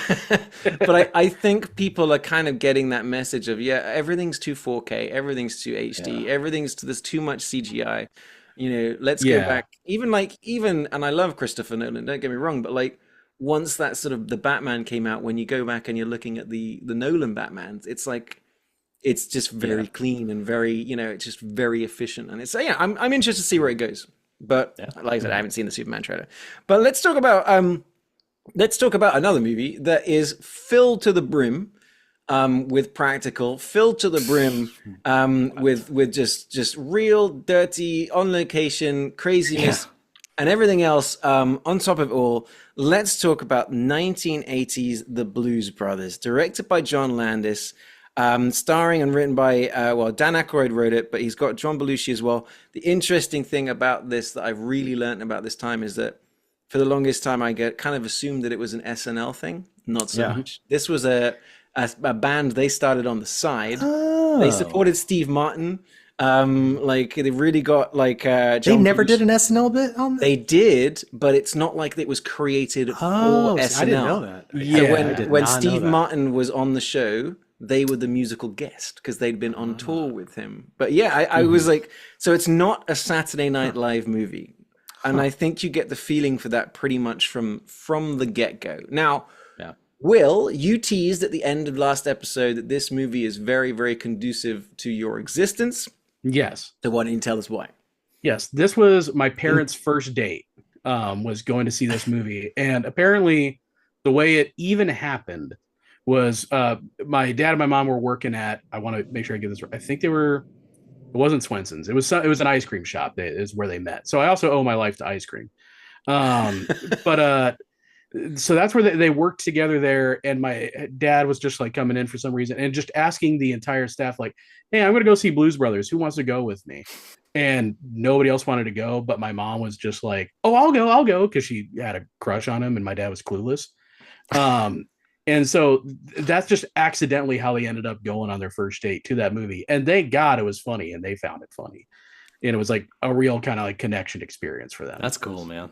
So that's really cool. So thank you, John Landis.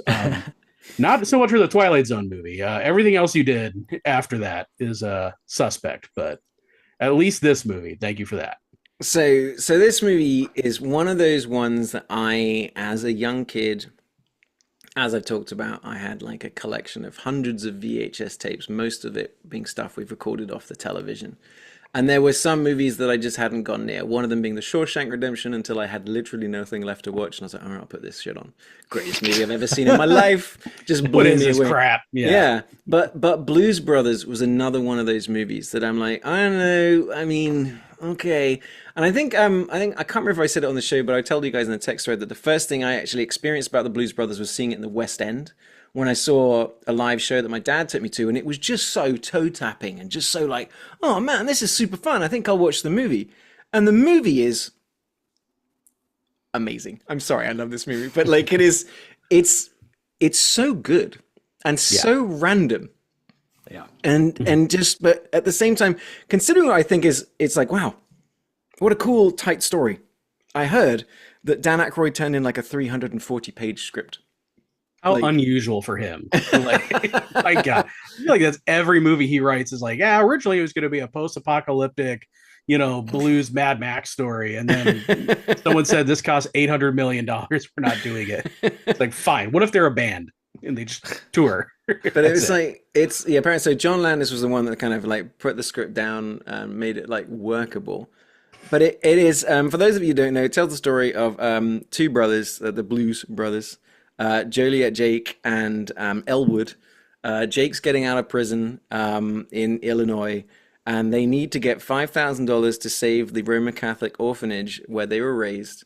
But the penguin, the nun that runs it, she's like, I don't want any of your stolen money, so they've got to get the band back together, and they've got to get some money made. That's the premise. Tale as old as time. Right. Yeah. It's the premise of the movie, but it's a movie that just is. I don't know any other way of putting it. It's like it's funny you describe say, it. Like, it's funny you say that, it's because I have a very different feeling for this movie. Like, I didn't grow up watching that era of SNL, and I know this wasn't a part of that. It was just way before my time, so I didn't know if I just had no proclivity to see this film. I just knew it wasn't kind of my jam, and watching it now, I was still like, just didn't connect with me at all. Try and explain to me why. Like what do you mean? I enjoyed it, but I was just going from scene to scene.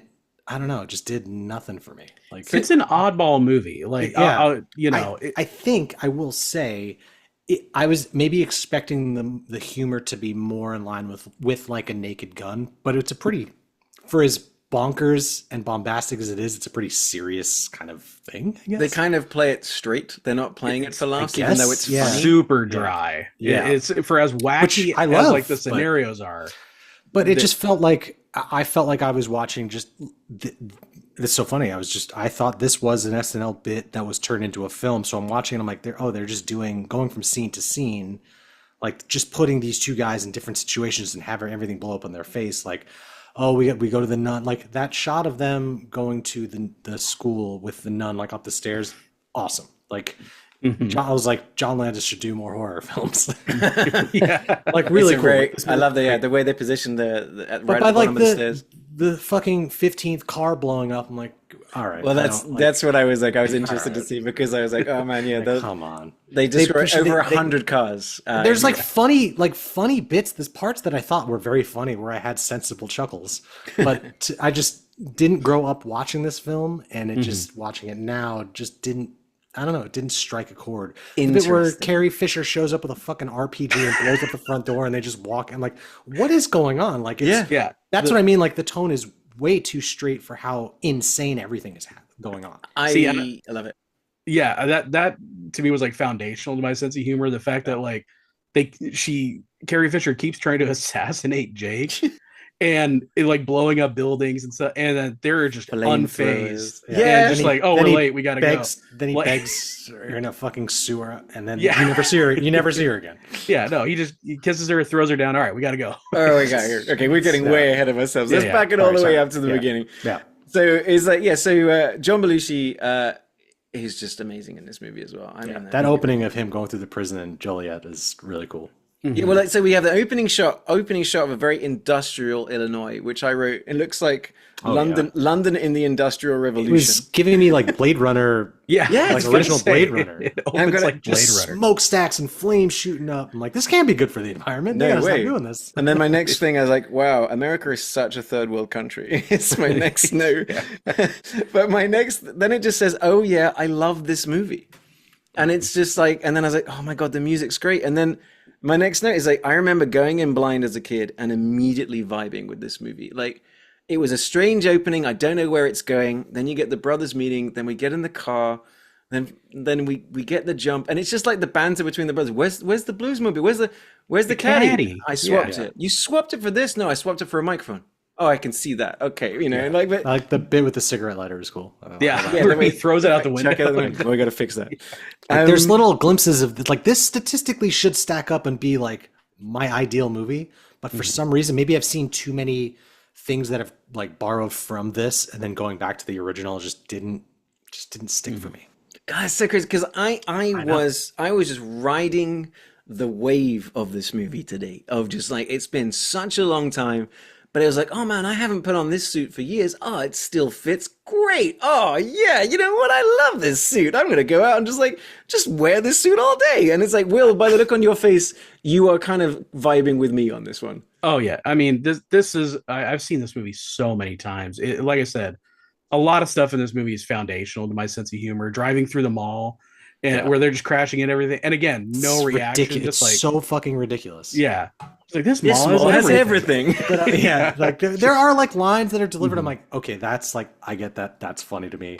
Yeah, But it's just I think also when I saw the runtime, and again, I know I'm making a lot of enemies saying this, but like I saw the runtime, I was like 2 hours and 2.5 hours for this movie. Why? It's like like in my mind, I'm like, this is a comedy based on an SNL bit. Why the fuck is this 2.5 hours long? Because it is filled with superstar cameos Yeah. from cameos And- that and, went way over my head as Like a kid. and I- like I did not. why? Like what is? Were they touring? Were they so fucking popular and then they made this movie? Like I just don't. I'm having a disconnect there. Well, it's like, you know, interesting you should say that. Like, randomly, an Instagram reel came on. I was, you know, There was Instagram back then. I was flicking on Instagram, and it was a story talking about the bassist, Donald Duck, whatever his name is. Donald Duck Dunn, who So yeah, all of these guys. So the thing is that so that whole band that played with him, they're all legends. You know, Right. I legends. figured that. Yeah. That played on all this amazing stuff, and then so like, you know, a couple of those guys played with John Lee Hooker, who turns up in the movie. A couple of them played on records from all of these kind of guys, and so I know Will, what you're saying. Like when I was younger as well, like it's kind of how I learnt more about Ray Charles and John Lee Hooker and Aretha Franklin, because I saw all this stuff, and then I see them in the end, and it's also the movie. It's like this movie made me love these songs. It's like Sam and Dave's like "Hold On, I'm Coming," right? Whenever I hear that song, I start playing the police scene in my head. Whenever I go through a yellow light, I always turn to my wife and go, "The light was yellow, sir."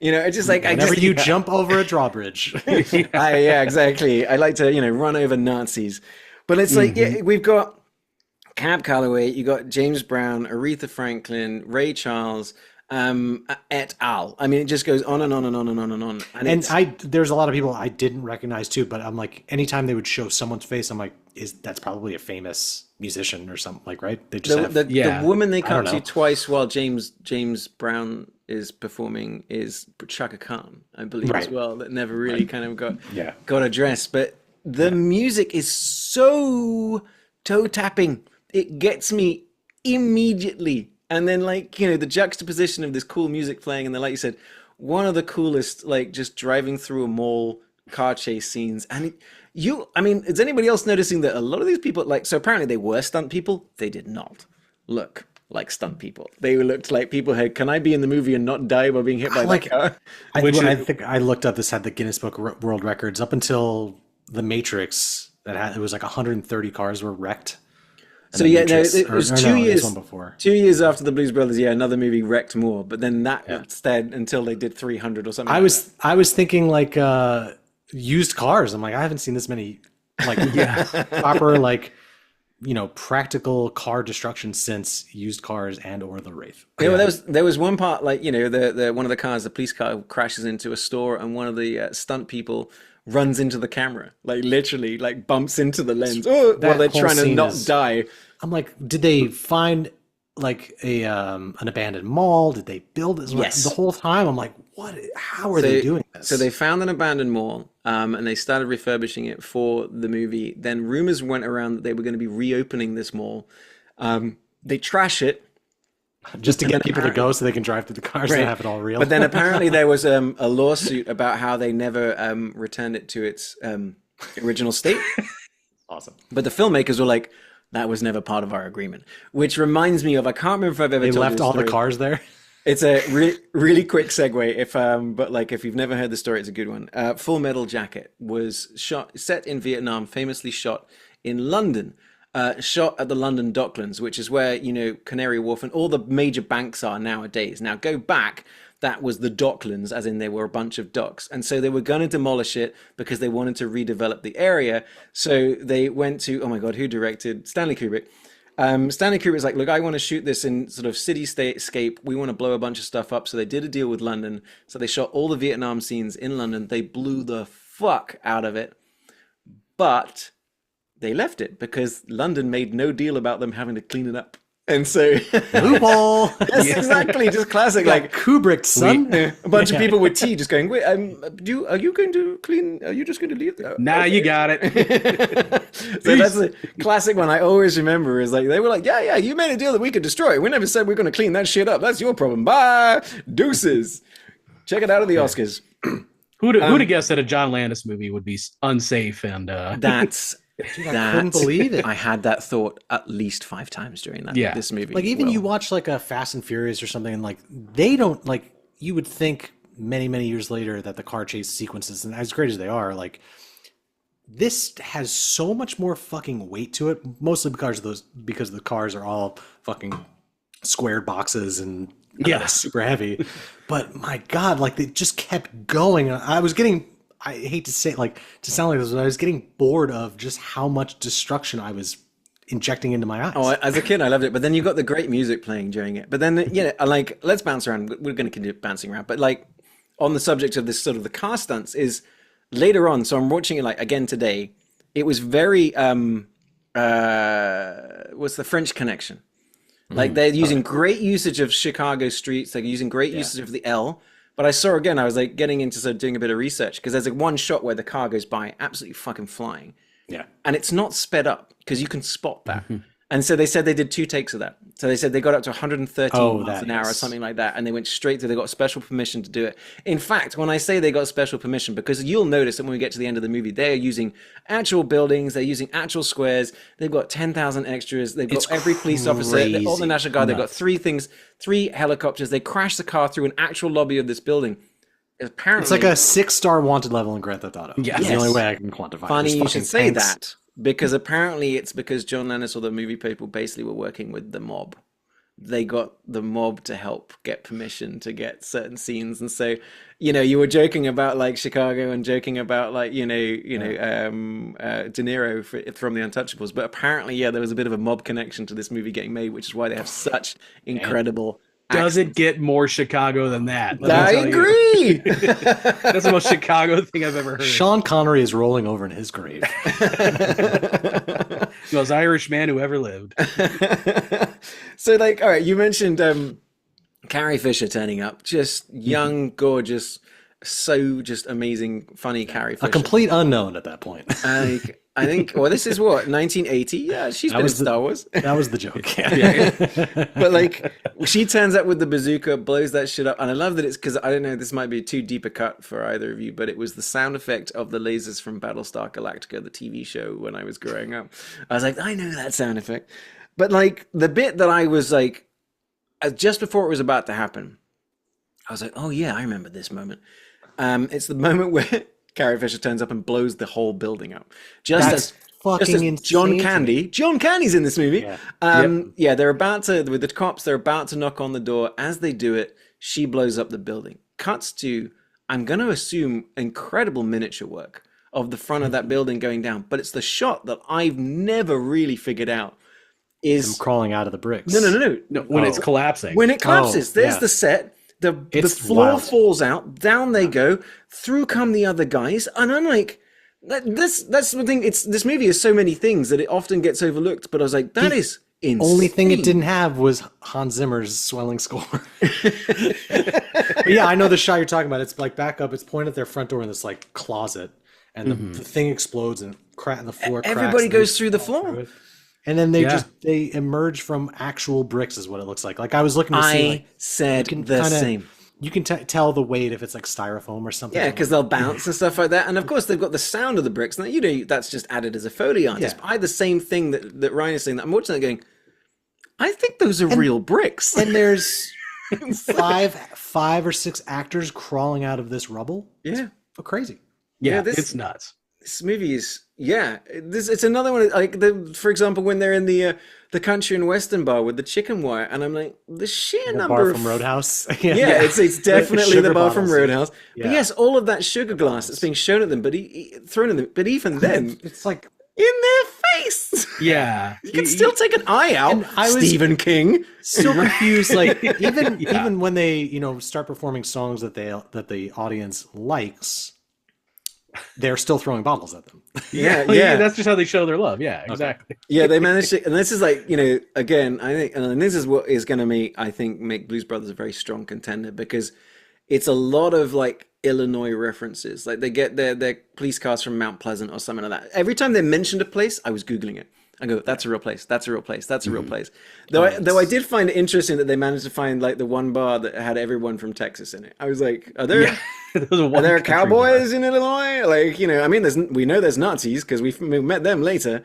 There's still Nazis, by the way. Look on Twitter. But but yeah, like is the it was just the most country. And then I love the bit because they do rawhide. They do rawhide. And then I love the bit that like Jake's like, oh, a whip, and he goes, yeah. Yeah. They do ride, and then they do Stand By Your Man, and I just the reaction of like all the people at the bar just weeping and crying. And you got the one guy sitting there alone. He's like with his, drinks his beer like he's trying not to cry. I love the line they go, "This is a favorite of the horn section," and then none of the horns play. They're all just exactly. Yeah, it's just full of stuff. You're the good old boys. That just this movie's full of stuff like that, like stuff that I just quote all the time. But I will say, I think one of the funniest scenes that's ever been committed to film is Ray Charles shooting at a kid. Yep. I've got that in my notes. As a kid, that annihilated me. That was so funny. I still think, every time I think about it, I'm like, just straight up, just shoots at this kid. Oh, it's a shame when see kids go bad. And so good. And I love this. That's the thing. I think that's the thing I love about the movie, is that whenever anything wacky, crazy, out there happens, kind of like Ryan was saying, is like the guys just go, oh, move on. Okay, Ray Charles just shot over our shoulder. Continue the conversation. Oh, the building just blew up. Like nothing happened. Carrie Fisher hits them with the fire, the flamethrower. They fly up into the air like like the thing from Bill and Ted. They come back down. Great match cut for when the thing falls out. And he's like, oh man, that's like $7 worth of change here, and that's it. That's all they react to is, oh, there's money. Let's get some of that, put it in our pocket. It's fucking wild. I was thinking about that, like, just not to jump to the end of this, but like the credits, the ending scene, like where they like we mentioned, it's like 1,000 cars, military, tanks, snipers. It's crazy. Again, 6-star 1 level Grand Theft Auto is the only way my brain can process this. They put there's like funny bits where they're just putting the chairs and the ashtrays like on top of the doors to slow them down.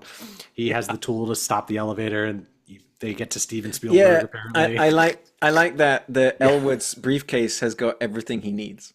Yeah, it's like the magical briefcase. Oh, I need some glue. I need something to burn it with. Oh, I need a screwdriver. It's like, it's just. But it gets to all of that, all this destruction they cause. They just handcuff them, and then it cuts to them in jail doing the song. And we're tapping the two. But like, I was wondering though. Last thing is, why was their band also in jail? Yeah, like the rest of their band. They're kind of accomplices, because I guess. I don't know. They didn't pay the $100 bill in the country bar. There you go. That's the bar tab. Yeah, there you go. It's perfectly explained. Everything makes sense. I'm done. Well, apparently, like, it's the same thing with the car, right? Apparently, in the movie, in the script, it was like the car would be parked next to a power station. There was like or a transformer, and it's going to like supercharge the car, which is able to explain why it's able to do stuff like this. And John Land is like, nah, it's just a fucking magic car. Yeah. Just who cares? Just nothing like matters. Yeah, exactly. It's, like but this isn't like. This isn't a movie for morons, though. Like we said about Stephen King's Maximum Overdrive. Like, there's a lot of thought and care that went into these characters in this film. This is a movie for people that just like fun movies. I mean, the best example about this movie just going fuck it is and it makes me laugh, and it made me laugh the first time. It made me laugh this time. It's like we're in Chicago. We're being chased by the Nazis because we've got rid of the cops, and we come to the edge of this highway. They just they brake, they go over, they stick it in reverse, he hits the brake, and the car just flips over itself. Then the next shot, it's just flying through the air. Then it goes over the top of the Nazi car. But then, like, as bizarre as that is, the Nazi car goes off the end of this thing that is only 40 feet high. You then see the car just fly up to higher than the buildings, and then they drop it, and they legitimately drop it. And you got this like in the inside, it just they fall forever, and then you get the Nazi guy goes, "I have always loved you," to like he's like that's a good. I'm sorry, I was like that is so fucking ridiculous. I love it. I picture the producers of Top Gear watching this film, being like, "I've got the perfect idea for it." Yeah, it's just there's not many movies that can pull off. It's so silly. It's so silly. Yeah, and still go, "Oh no, nah, it's fine." And it's like but they're all like they're still like all you get all these vignettes. Like I knew where it was going to go. Like I had this in the zeitgeist of my mind. Like no, like because I was familiar with like all of the car chases and stuff. I just never properly sat down to watch this movie.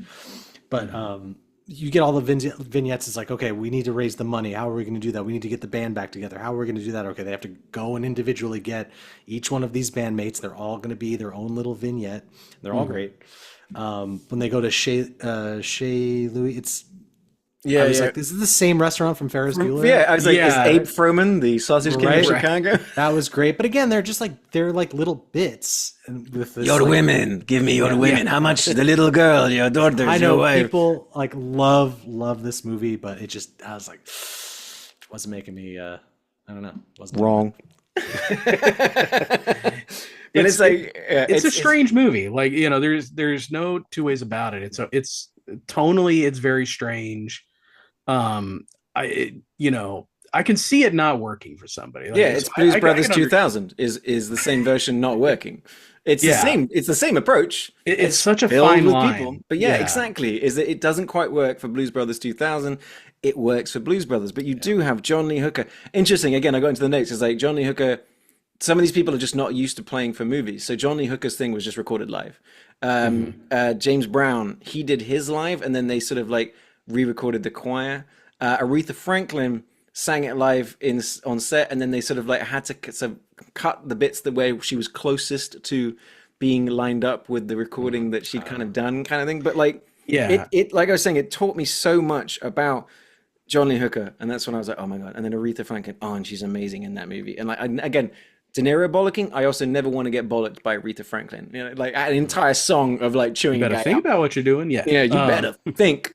But it's like it's and like Ray Charles, you know what I mean? Like I'm just going, Ray Charles is so charming. He's so funny. Hey man, I'll give you that for $2,000. I'll throw in the Black Keys for free. And I'm just like, that's some funny shit, man. And as usual, I'll take an IOU. I only noticed this the first time, but it's when we cut to Carrie Fisher the first time when she's in her beauty salon. It's called the Curl Up and Die. Insane. I think I might be wrong on this, but I think the reason for her involvement wasn't just they wanted it would be funny if she plays the girlfriend. I think she did uncredited rewrites on this movie. Because I can imagine this being a script where she goes, okay, thank you, Mr. Aykroyd. You go on now. I'm going to fix this. Weren't they married? They could have been. I think they were married after this film. Dan Aykroyd. Maybe. No, Dan Aykroyd and Carrie Fisher got engaged. Oh, okay. Are you talking about Aretha Franklin or Carrie Fisher?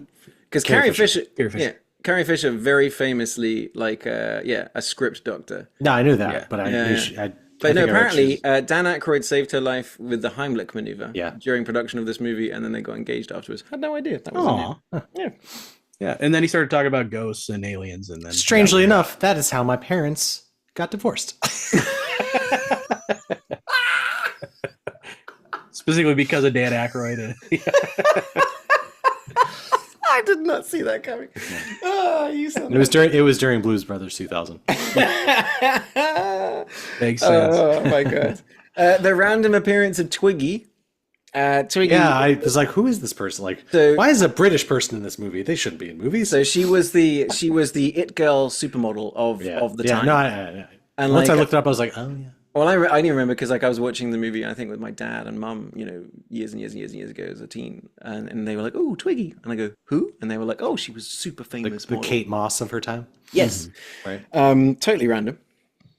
And then it kind of like we set up to that final performance. So basically, they've managed to book a place. They've gone around. They've publicized it all over Illinois with their microphone. And Yeah, the fact that works, that packs that house. Yeah, I know, and insane. it is ramped, but it's like Driving on the beach, that was cool. I like that. Yeah, I like that one. It is, and I keep saying it, but it's just I think it's the music. It's just, but it's just so toe tappingly good, instantaneously. You know, Benny the Moocher, is just Minnie like the Moocher, yeah. Cab Calloway. That's his song from the 30s. And just like it's brilliant, and then the guys come in and just crush it.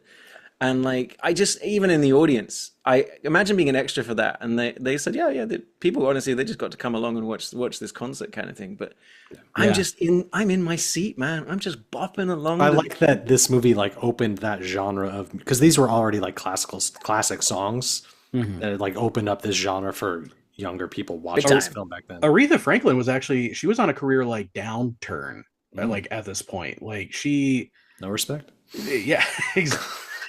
Damn it. You fucking idiots. That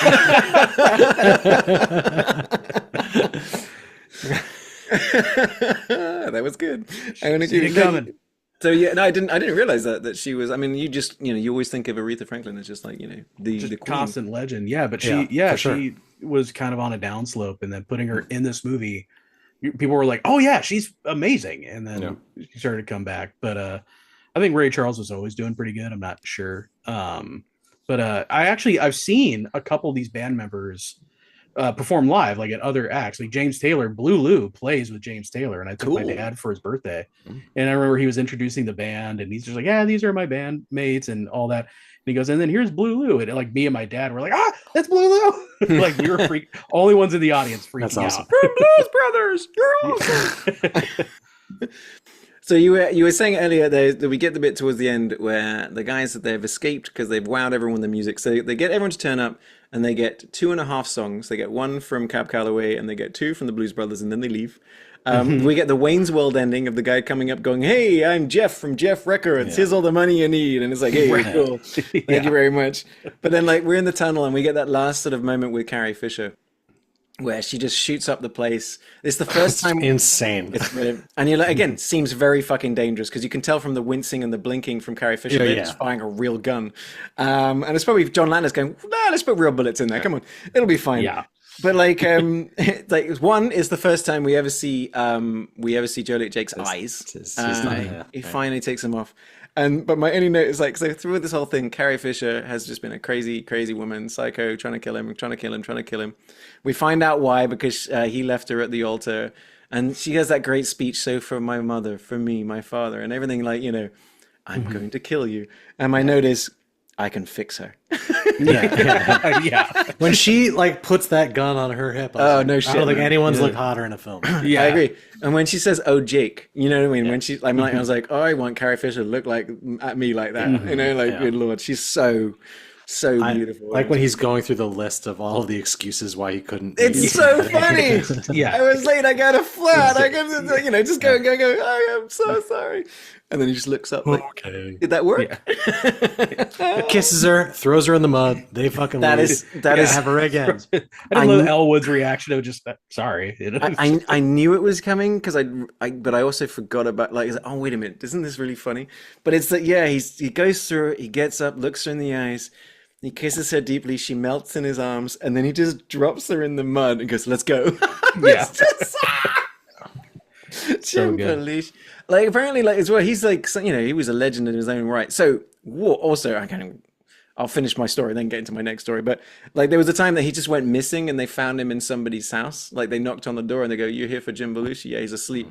Because he went into this person's house and goes, "Have you got any milk and maybe some sandwiches?" Make a sandwich, yeah. And apparently that was his nickname, was America's Guest. Is that what Dan Aykroyd kind of blessed him? Will does this all the time. No one's talking about it. Yeah, I'm not a legend for this. Come on. And then this is probably coming as no surprise. Watching the movie, especially after what we talked about with Maximum Overdrive. But Dan Aykroyd has said that they actually worked into the budget a cocaine budget to make sure that everybody, was able to sort of stay awake and feel like up for it. John Belushi, was the one saying that it really helped. Like, no, it really helped my performance. But he was apparently like Carrie Fisher was telling the story that she was told to try and keep the drugs away from John Belushi, and she's like, everybody is a how do you dealer. do that? Everyone Yeah. is dealing here. Like this is this place is just being run by drugs right now. So He's like, this is Hollywood in the 70s. What do you mean? Yeah. but that's when, and then so we get to that point, and then like, I know we were already just talking about it a little bit, but that's when, that's when the last 20 minutes it just goes nuts. The movie goes nuts. It's one of the famous, like, I used to have the poster. I was exhausted. Like, Okay. Getting towards like I said, this movie, the runtime's like 2.5 hours, and I started like super late, so I made it an hour in. I was like, all right, I'll watch the rest tomorrow. And doing that, like watching the second half of this movie, by the end of it, I was exhausted, just wiped out. It was too much for me. It does have one of my favorite lines from movies, and I remember it was a very popular poster. I mean, you could probably still get it, but it's Jake and Elwood sitting in the car. They got the sunglasses, and it's 106 miles to Chicago with a full tank of gas, half pack of cigarettes. It's dark, and we're wearing sunglasses. Hit it. And from that point on, we just get music, and it's just car chase. We destroy 50 police cars. Then we get into Chicago. We get those police cars. We get that really great announcement. The RV they drive into the fucking lake. Like, Yeah, because he's glued the thing. You don't say a fucking word. But it's like, it's like, use of unnecessary violence in the apprehension of the Blues Brothers has been approved. And like that guy giving the voiceover. Yeah. And it's just, I said, crew are in danger for sure. There was one bit where I saw, we talked about in our very first episode with Michael Bay that we were like, I saw something hit the camera. You know what I mean? Like, Yeah. a couple of cars hit cameras in this case, and then the cameras were still moving. So I'm like, is there still a camera guy there? Was this? It's just spinning around. Yeah. And then like it's wild, and then and then they kill the car. I was really sad about that. Mm-hmm. The bit where it crumbles. It's such a funny shot though. It just bursts into pieces after being this heroic car. But again, like when it comes to those chase scenes, there are, I was saying French Connection, but I'm also going to go with like Gone in 60 Seconds, and that's the more like the Nicolas Cage one. Is there are shots where I'm like, because right at the beginning where they're in the car park, you can tell it's a projected background, but the car's moving and they're reacting in the right way. But once we're in Chicago, you can see that's John Belushi, that's Dan Aykroyd, that's that car, that's them, and the way they mount the cameras and stuff like that. It's shot very well. That's why as a kid, because I love Smokey and the Bandit, I love this movie too, because I was just crackhead for car chases and for America. And crack. Yeah, and crack. Yeah, I mean, absolutely. But yeah, that's one of the most iconic movie casts, to the point that it's actually very, very, very hard to find. I think there's only one of them that exists that's from the film. Around. Yeah, but also just the actual car, like the Dodge, whatever it is very, very rare. Like even the one that they've got at Universal Studios isn't quite the right model. They have to use a different one, kind of thing. But it became very, very popular after this movie. It has a working cigarette lighter. Yeah, that's the only difference. That's how you can tell. But yeah, like when it got to the last sort of 8 minutes. So the reason is, so they're trying to get the $5,000 to Steven Spielberg, and they really, really drag it out where they get to the thing, they block the door, and then you've got, I mean, I'd say, and I looked it up, and it's like, yeah, they got a whole bunch of police officers, a whole bunch of fire, they got a whole bunch of National Guard, real guys, and it's just... The thing that got me is all of them going, hut, hut, hut, hut, Yeah. Yeah. The guy's rappelling down the side like hostages. Like, it's What are so they doing? silly. Yeah. Like, That's I where remember that was in like leading to. cartoons. I'm like, okay, I get. Like, It was right?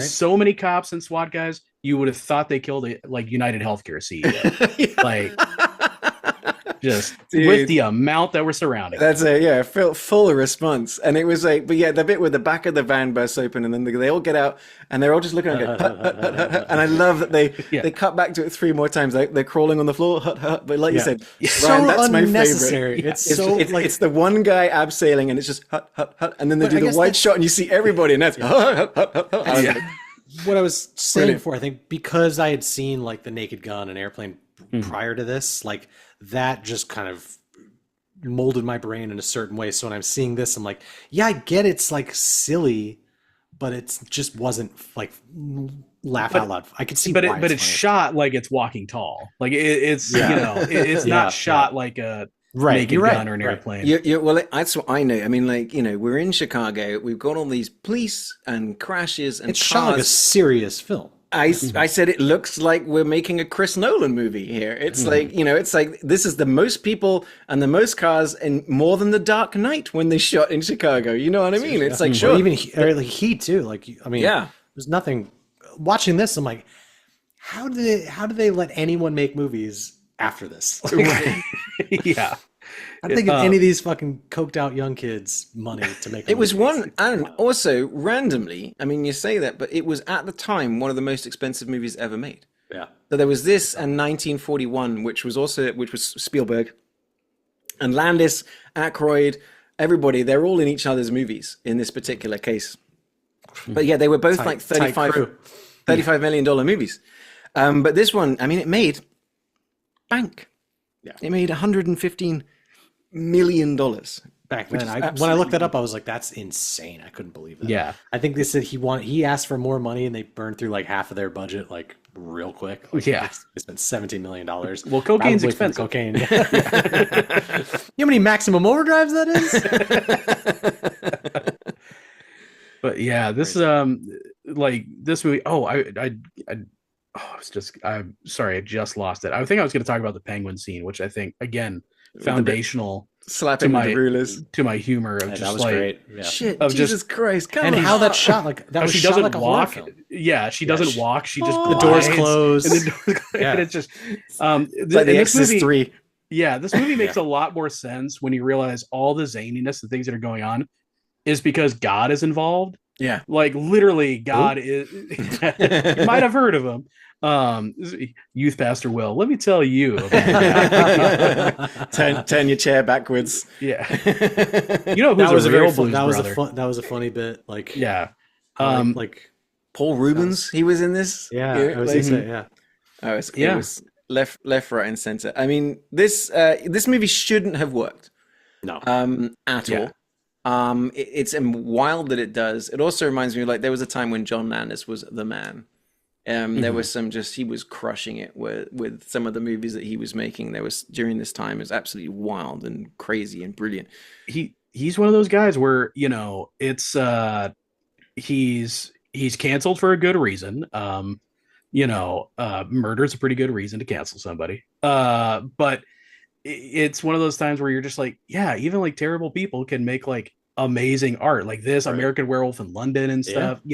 Thriller. It's like Thriller. It's like the guy is like, at least at one point, super talented and could make these kind of like genre mash movies work in a way that other people couldn't. Yeah, it's a shame you decapitate one person with a helicopter. One small child. Darn, Everyone gets mad. But it was Animal House, Blues Brothers, American Werewolf in London, Trading Places, Twilight in the movie.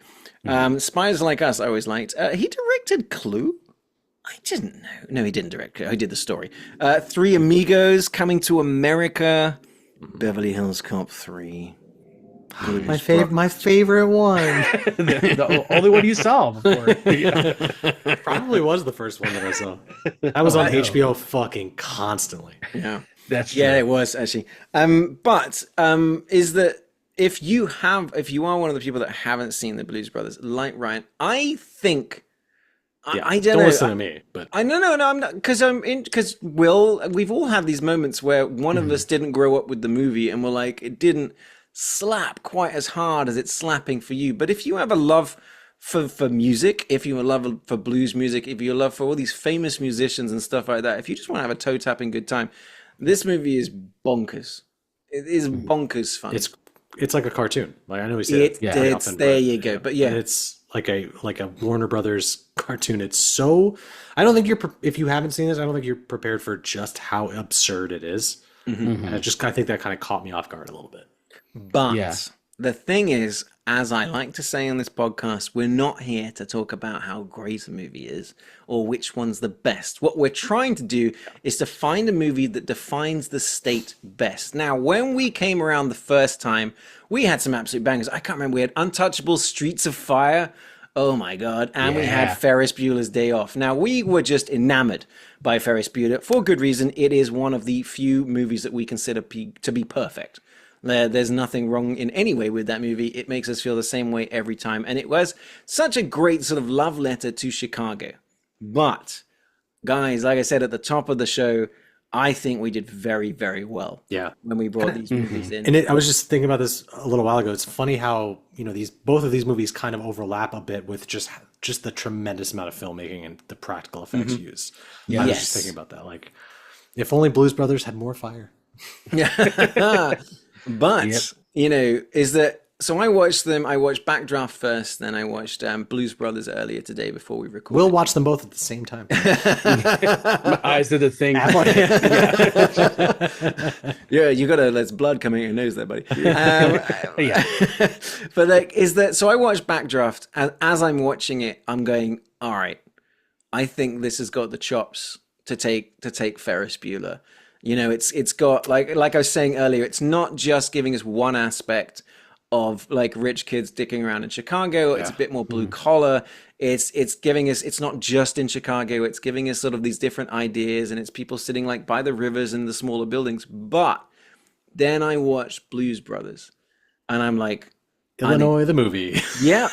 And it's the thing is like, instead of it being like a license plate at the beginning, we get the actual Illinois flag. We get an actual jail. We get, like I said, we're going to actual places.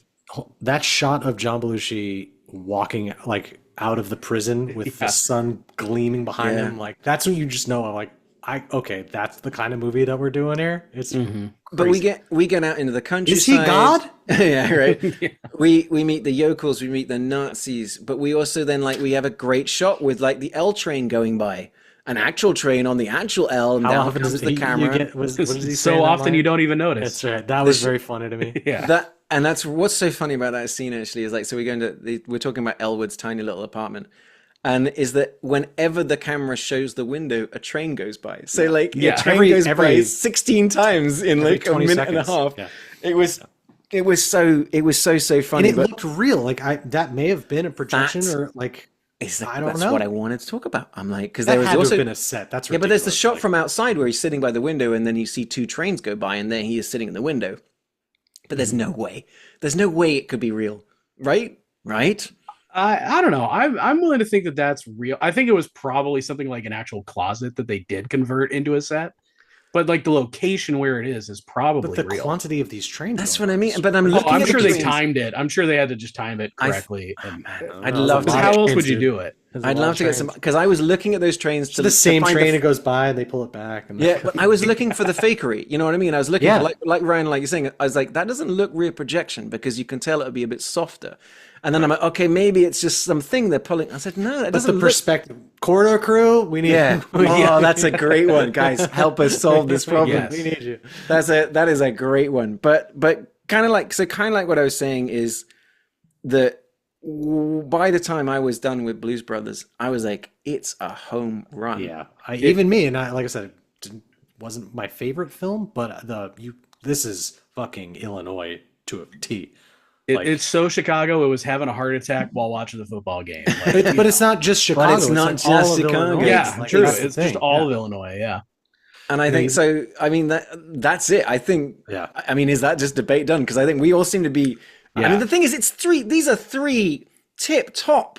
This is the best week we've had for a long time. Of like, it's Ferris Bueller, it's Backdraft, it's Blues Brothers, it's Chicago, it's Chicago, 3Bs. It's Illinois, Bueller, Backdraft, Blues Brothers. So 4Bs technically. 4Bs. All right. But it's like, yeah. So I mean, like, are we gonna agree on this one? Yeah.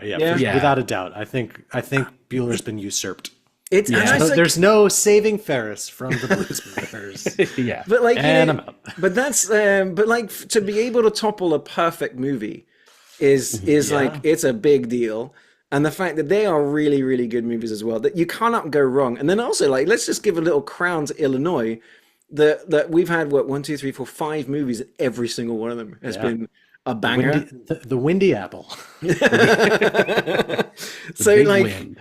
That is that's very exciting to me. So okay, so first of all, Officially here at the United States of a Movie podcast, that the new champion, the movie to represent Illinois for the rest of time, or at least until we can find another movie to topple it, is the absolutely incredible Blues Brothers 1980, directed by John Landis, John Belushi, Dan Aykroyd, Cab Calloway, Ray Charles, Carrie Fisher, Aretha Franklin, everybody else. It's a banger wall to wall. Yes, a worthy champion, but Illinois, is it one of those sort of states that has that sort of deep bench, or have we sort of scraped the top off it now?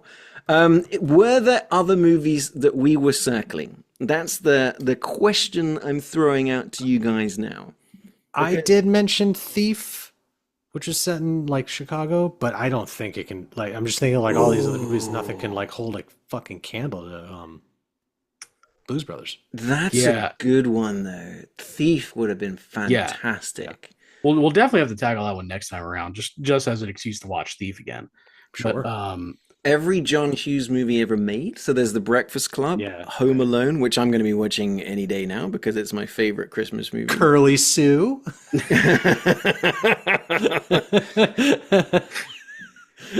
Where does Baby's Day Out take place? But I settled on. I think we settled on these pretty quick, and I really didn't consider much else, especially because Blues Brothers was so close to being picked last time. I can't think of what else. There's Steven Soderbergh's The Informant, which is shot in Illinois. I've seen that. I can't remember much about it though. Was this Abe Lincoln in Illinois? That's a random one. That's black and white. Davy Crockett in the River Pirates. Okay, so that's Risky Business. A lot. I've never seen Risky Business. I was going to say it's crazy, like seeing Rebecca DuMornay in this, and also seeing her in Risky Business. I always know her as she loves the train. Lady de Winter from the Three Musketeers movie. Ooh, High Fidelity. Okay. John Why Cusack. do I feel like we did that? Oh no, we did the other John Cusack music. Grosse Point Blank. Yeah. Oh yes. The Fugitive. I've never seen. Fugitive is a strong one. Yeah. That we were circling as well. The Color of Money. Ooh, that'd be a good one. I've been wanting to watch it, but I've never seen the original. You know, all these movies, when I think of them, it feels purely Chicago, where Blues Brothers is just all of Illinois. We may have done our job too well. So we'll see when we circle back around to Illinois next season. I think this is going to be a real grudge match to see if anybody can take down the Blues Brothers. And I will also say I'll be interested to see how the Blues Brothers handles our bracket at the end of the year. I'm just going to put it out there. Bit of a sneaky one, I think. We don't know what's going to happen with New Mexico and everybody's favorite movie, City Slickers. But yeah, I'm really happy. I think this was a good one. I'm very happy with the movies we picked, and I'm very, very happy that Blues Brothers is our champion. I'm glad I filled this blank spot in my movie history, just getting to watch this film. In your movie hole? Right in my backdraft.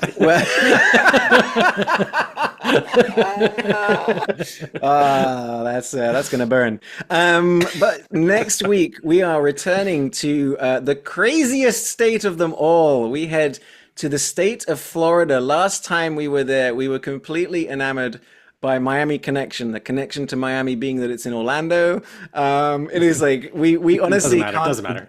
Tenuous Miami Connection, yeah. We cannot stop recommending this movie to people. It is absolutely insane. It's also the week that we all felt that we had to take a shower after watching Bad Boys 2, which was just like kind of disappointing. That kind of was like, oof. I can't remember the other one that we had. Was it Flight? It was Crawl, right? No, we did that for the horror movie. Or did we do? Yeah, that was the best foreign film set in. Oh, that's right. Yeah, yes. I cannot remember what our last one was.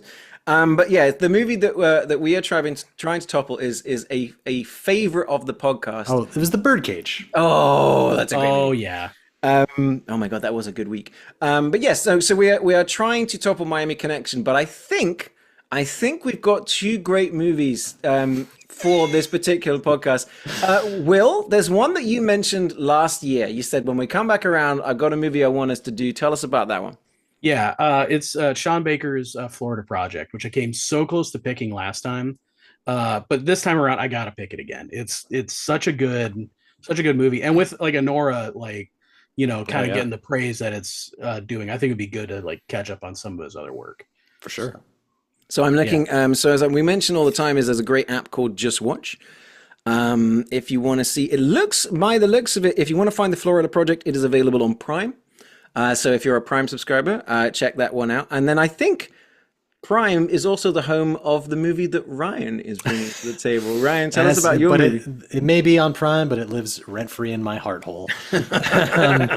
Stop saying that. I picked maybe my favorite like pandemic movie, but I picked Barb and Star Go to Vista Del Mar, a movie starring Kristen Wiig and I forget her freaking name, but and the other chick. They're just like just two ladies hanging out, going to Florida. It is a really straight up, full on bonkers movie. It was during the Ryan and I became friends during the pandemic. Immediately, we caused it.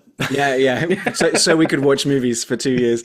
But this is one of the movies that when it came out, Ryan couldn't shut up about it. He was telling everybody to watch it, and we were like, "Really? Okay, really? We'll give it a go." Mrs. and I put it on, and we were just like, "This is one of the wackiest movies I've seen for a long time." I was just saying, it immediately reminded me of tonally of Austin Powers. Austin Powers, exactly. Film. It's so. When I watched it, I think the first 10 minutes, I'm like, am I watching the wrong movie? What is this? I mean, that initial trailer, because I remember seeing the trailer for it and being excited. I was like, oh, this looks really funny. And then, you see the movie, you're like, oh, that's not the movie. Yeah. But what you get instead is really, really good. Yeah, I love it. Yeah, it is a straight up bonkers one. Double checking here. It says it's on. Yeah, it's on Prime. So both the movies that you're looking for this week for Florida, you'll find those on Prime. If you want to find Miami Connection, I'm pretty sure you can find that shit for free on YouTube because it is a found movie anyway. If you live in Florida, it's issued to every resident. It's mailed to you. So check out those movies. That's the movies we're going to be talking about next week as we head to Florida. Guys, thank you very much. As always, fantastic week. Really, really enjoyed. And I'm super excited to go and watch Barb and Star. That is going to be, it's going to be our. I haven't watched it for a couple of years. Might have to watch that after the Florida Project. Okay. Okay. I'll have it as a dessert. Equally as funny. Different kind of crying. Yeah, exactly. As always, if you're watching us right now on YouTube and you haven't subscribed, please do us a favor, subscribe. That'd be great. Hit that little notification bell. We drop a video every Monday. Drop us a comment as well, even if it's a hate comment. Hey, it's going to help the algorithm, guys. You can find us on our Facebook page, the United States of a Movie. You can also find us on Reddit if you go looking for us. You can find me as Ollie Petchko or That Englishman in Texas, where I like to do videos, as you can probably tell, about Texas. But usually every Monday, I'll be talking about movies and the movies that we're doing on the podcast. You can find Will as entitled Willennial, especially on TikTok, where he really likes to get into movies you may not have ever heard of. And trust me, go with his recommendations. They almost always pay off, except for his opinion about Twister. And then there's Ryan, who has incredible movie poster redesigns, as well as some great Ed and Stenner stuff that's got him banned from some of the biggest websites on the internet. You can't get it anymore. I can't. Find Rhino Digital, RYNO Digital, and there are some really cool things that you guys can buy. Thank you, as always, for joining me, fellas. Some great recommendations. We look forward to seeing you guys in Florida next week. Don't watch Bad Boys 2. Trust me, you don't want to do that. So from me, Ollie, from Ryan, and from Will, thanks, as always, for joining us for this episode of the United States of a Movie podcast.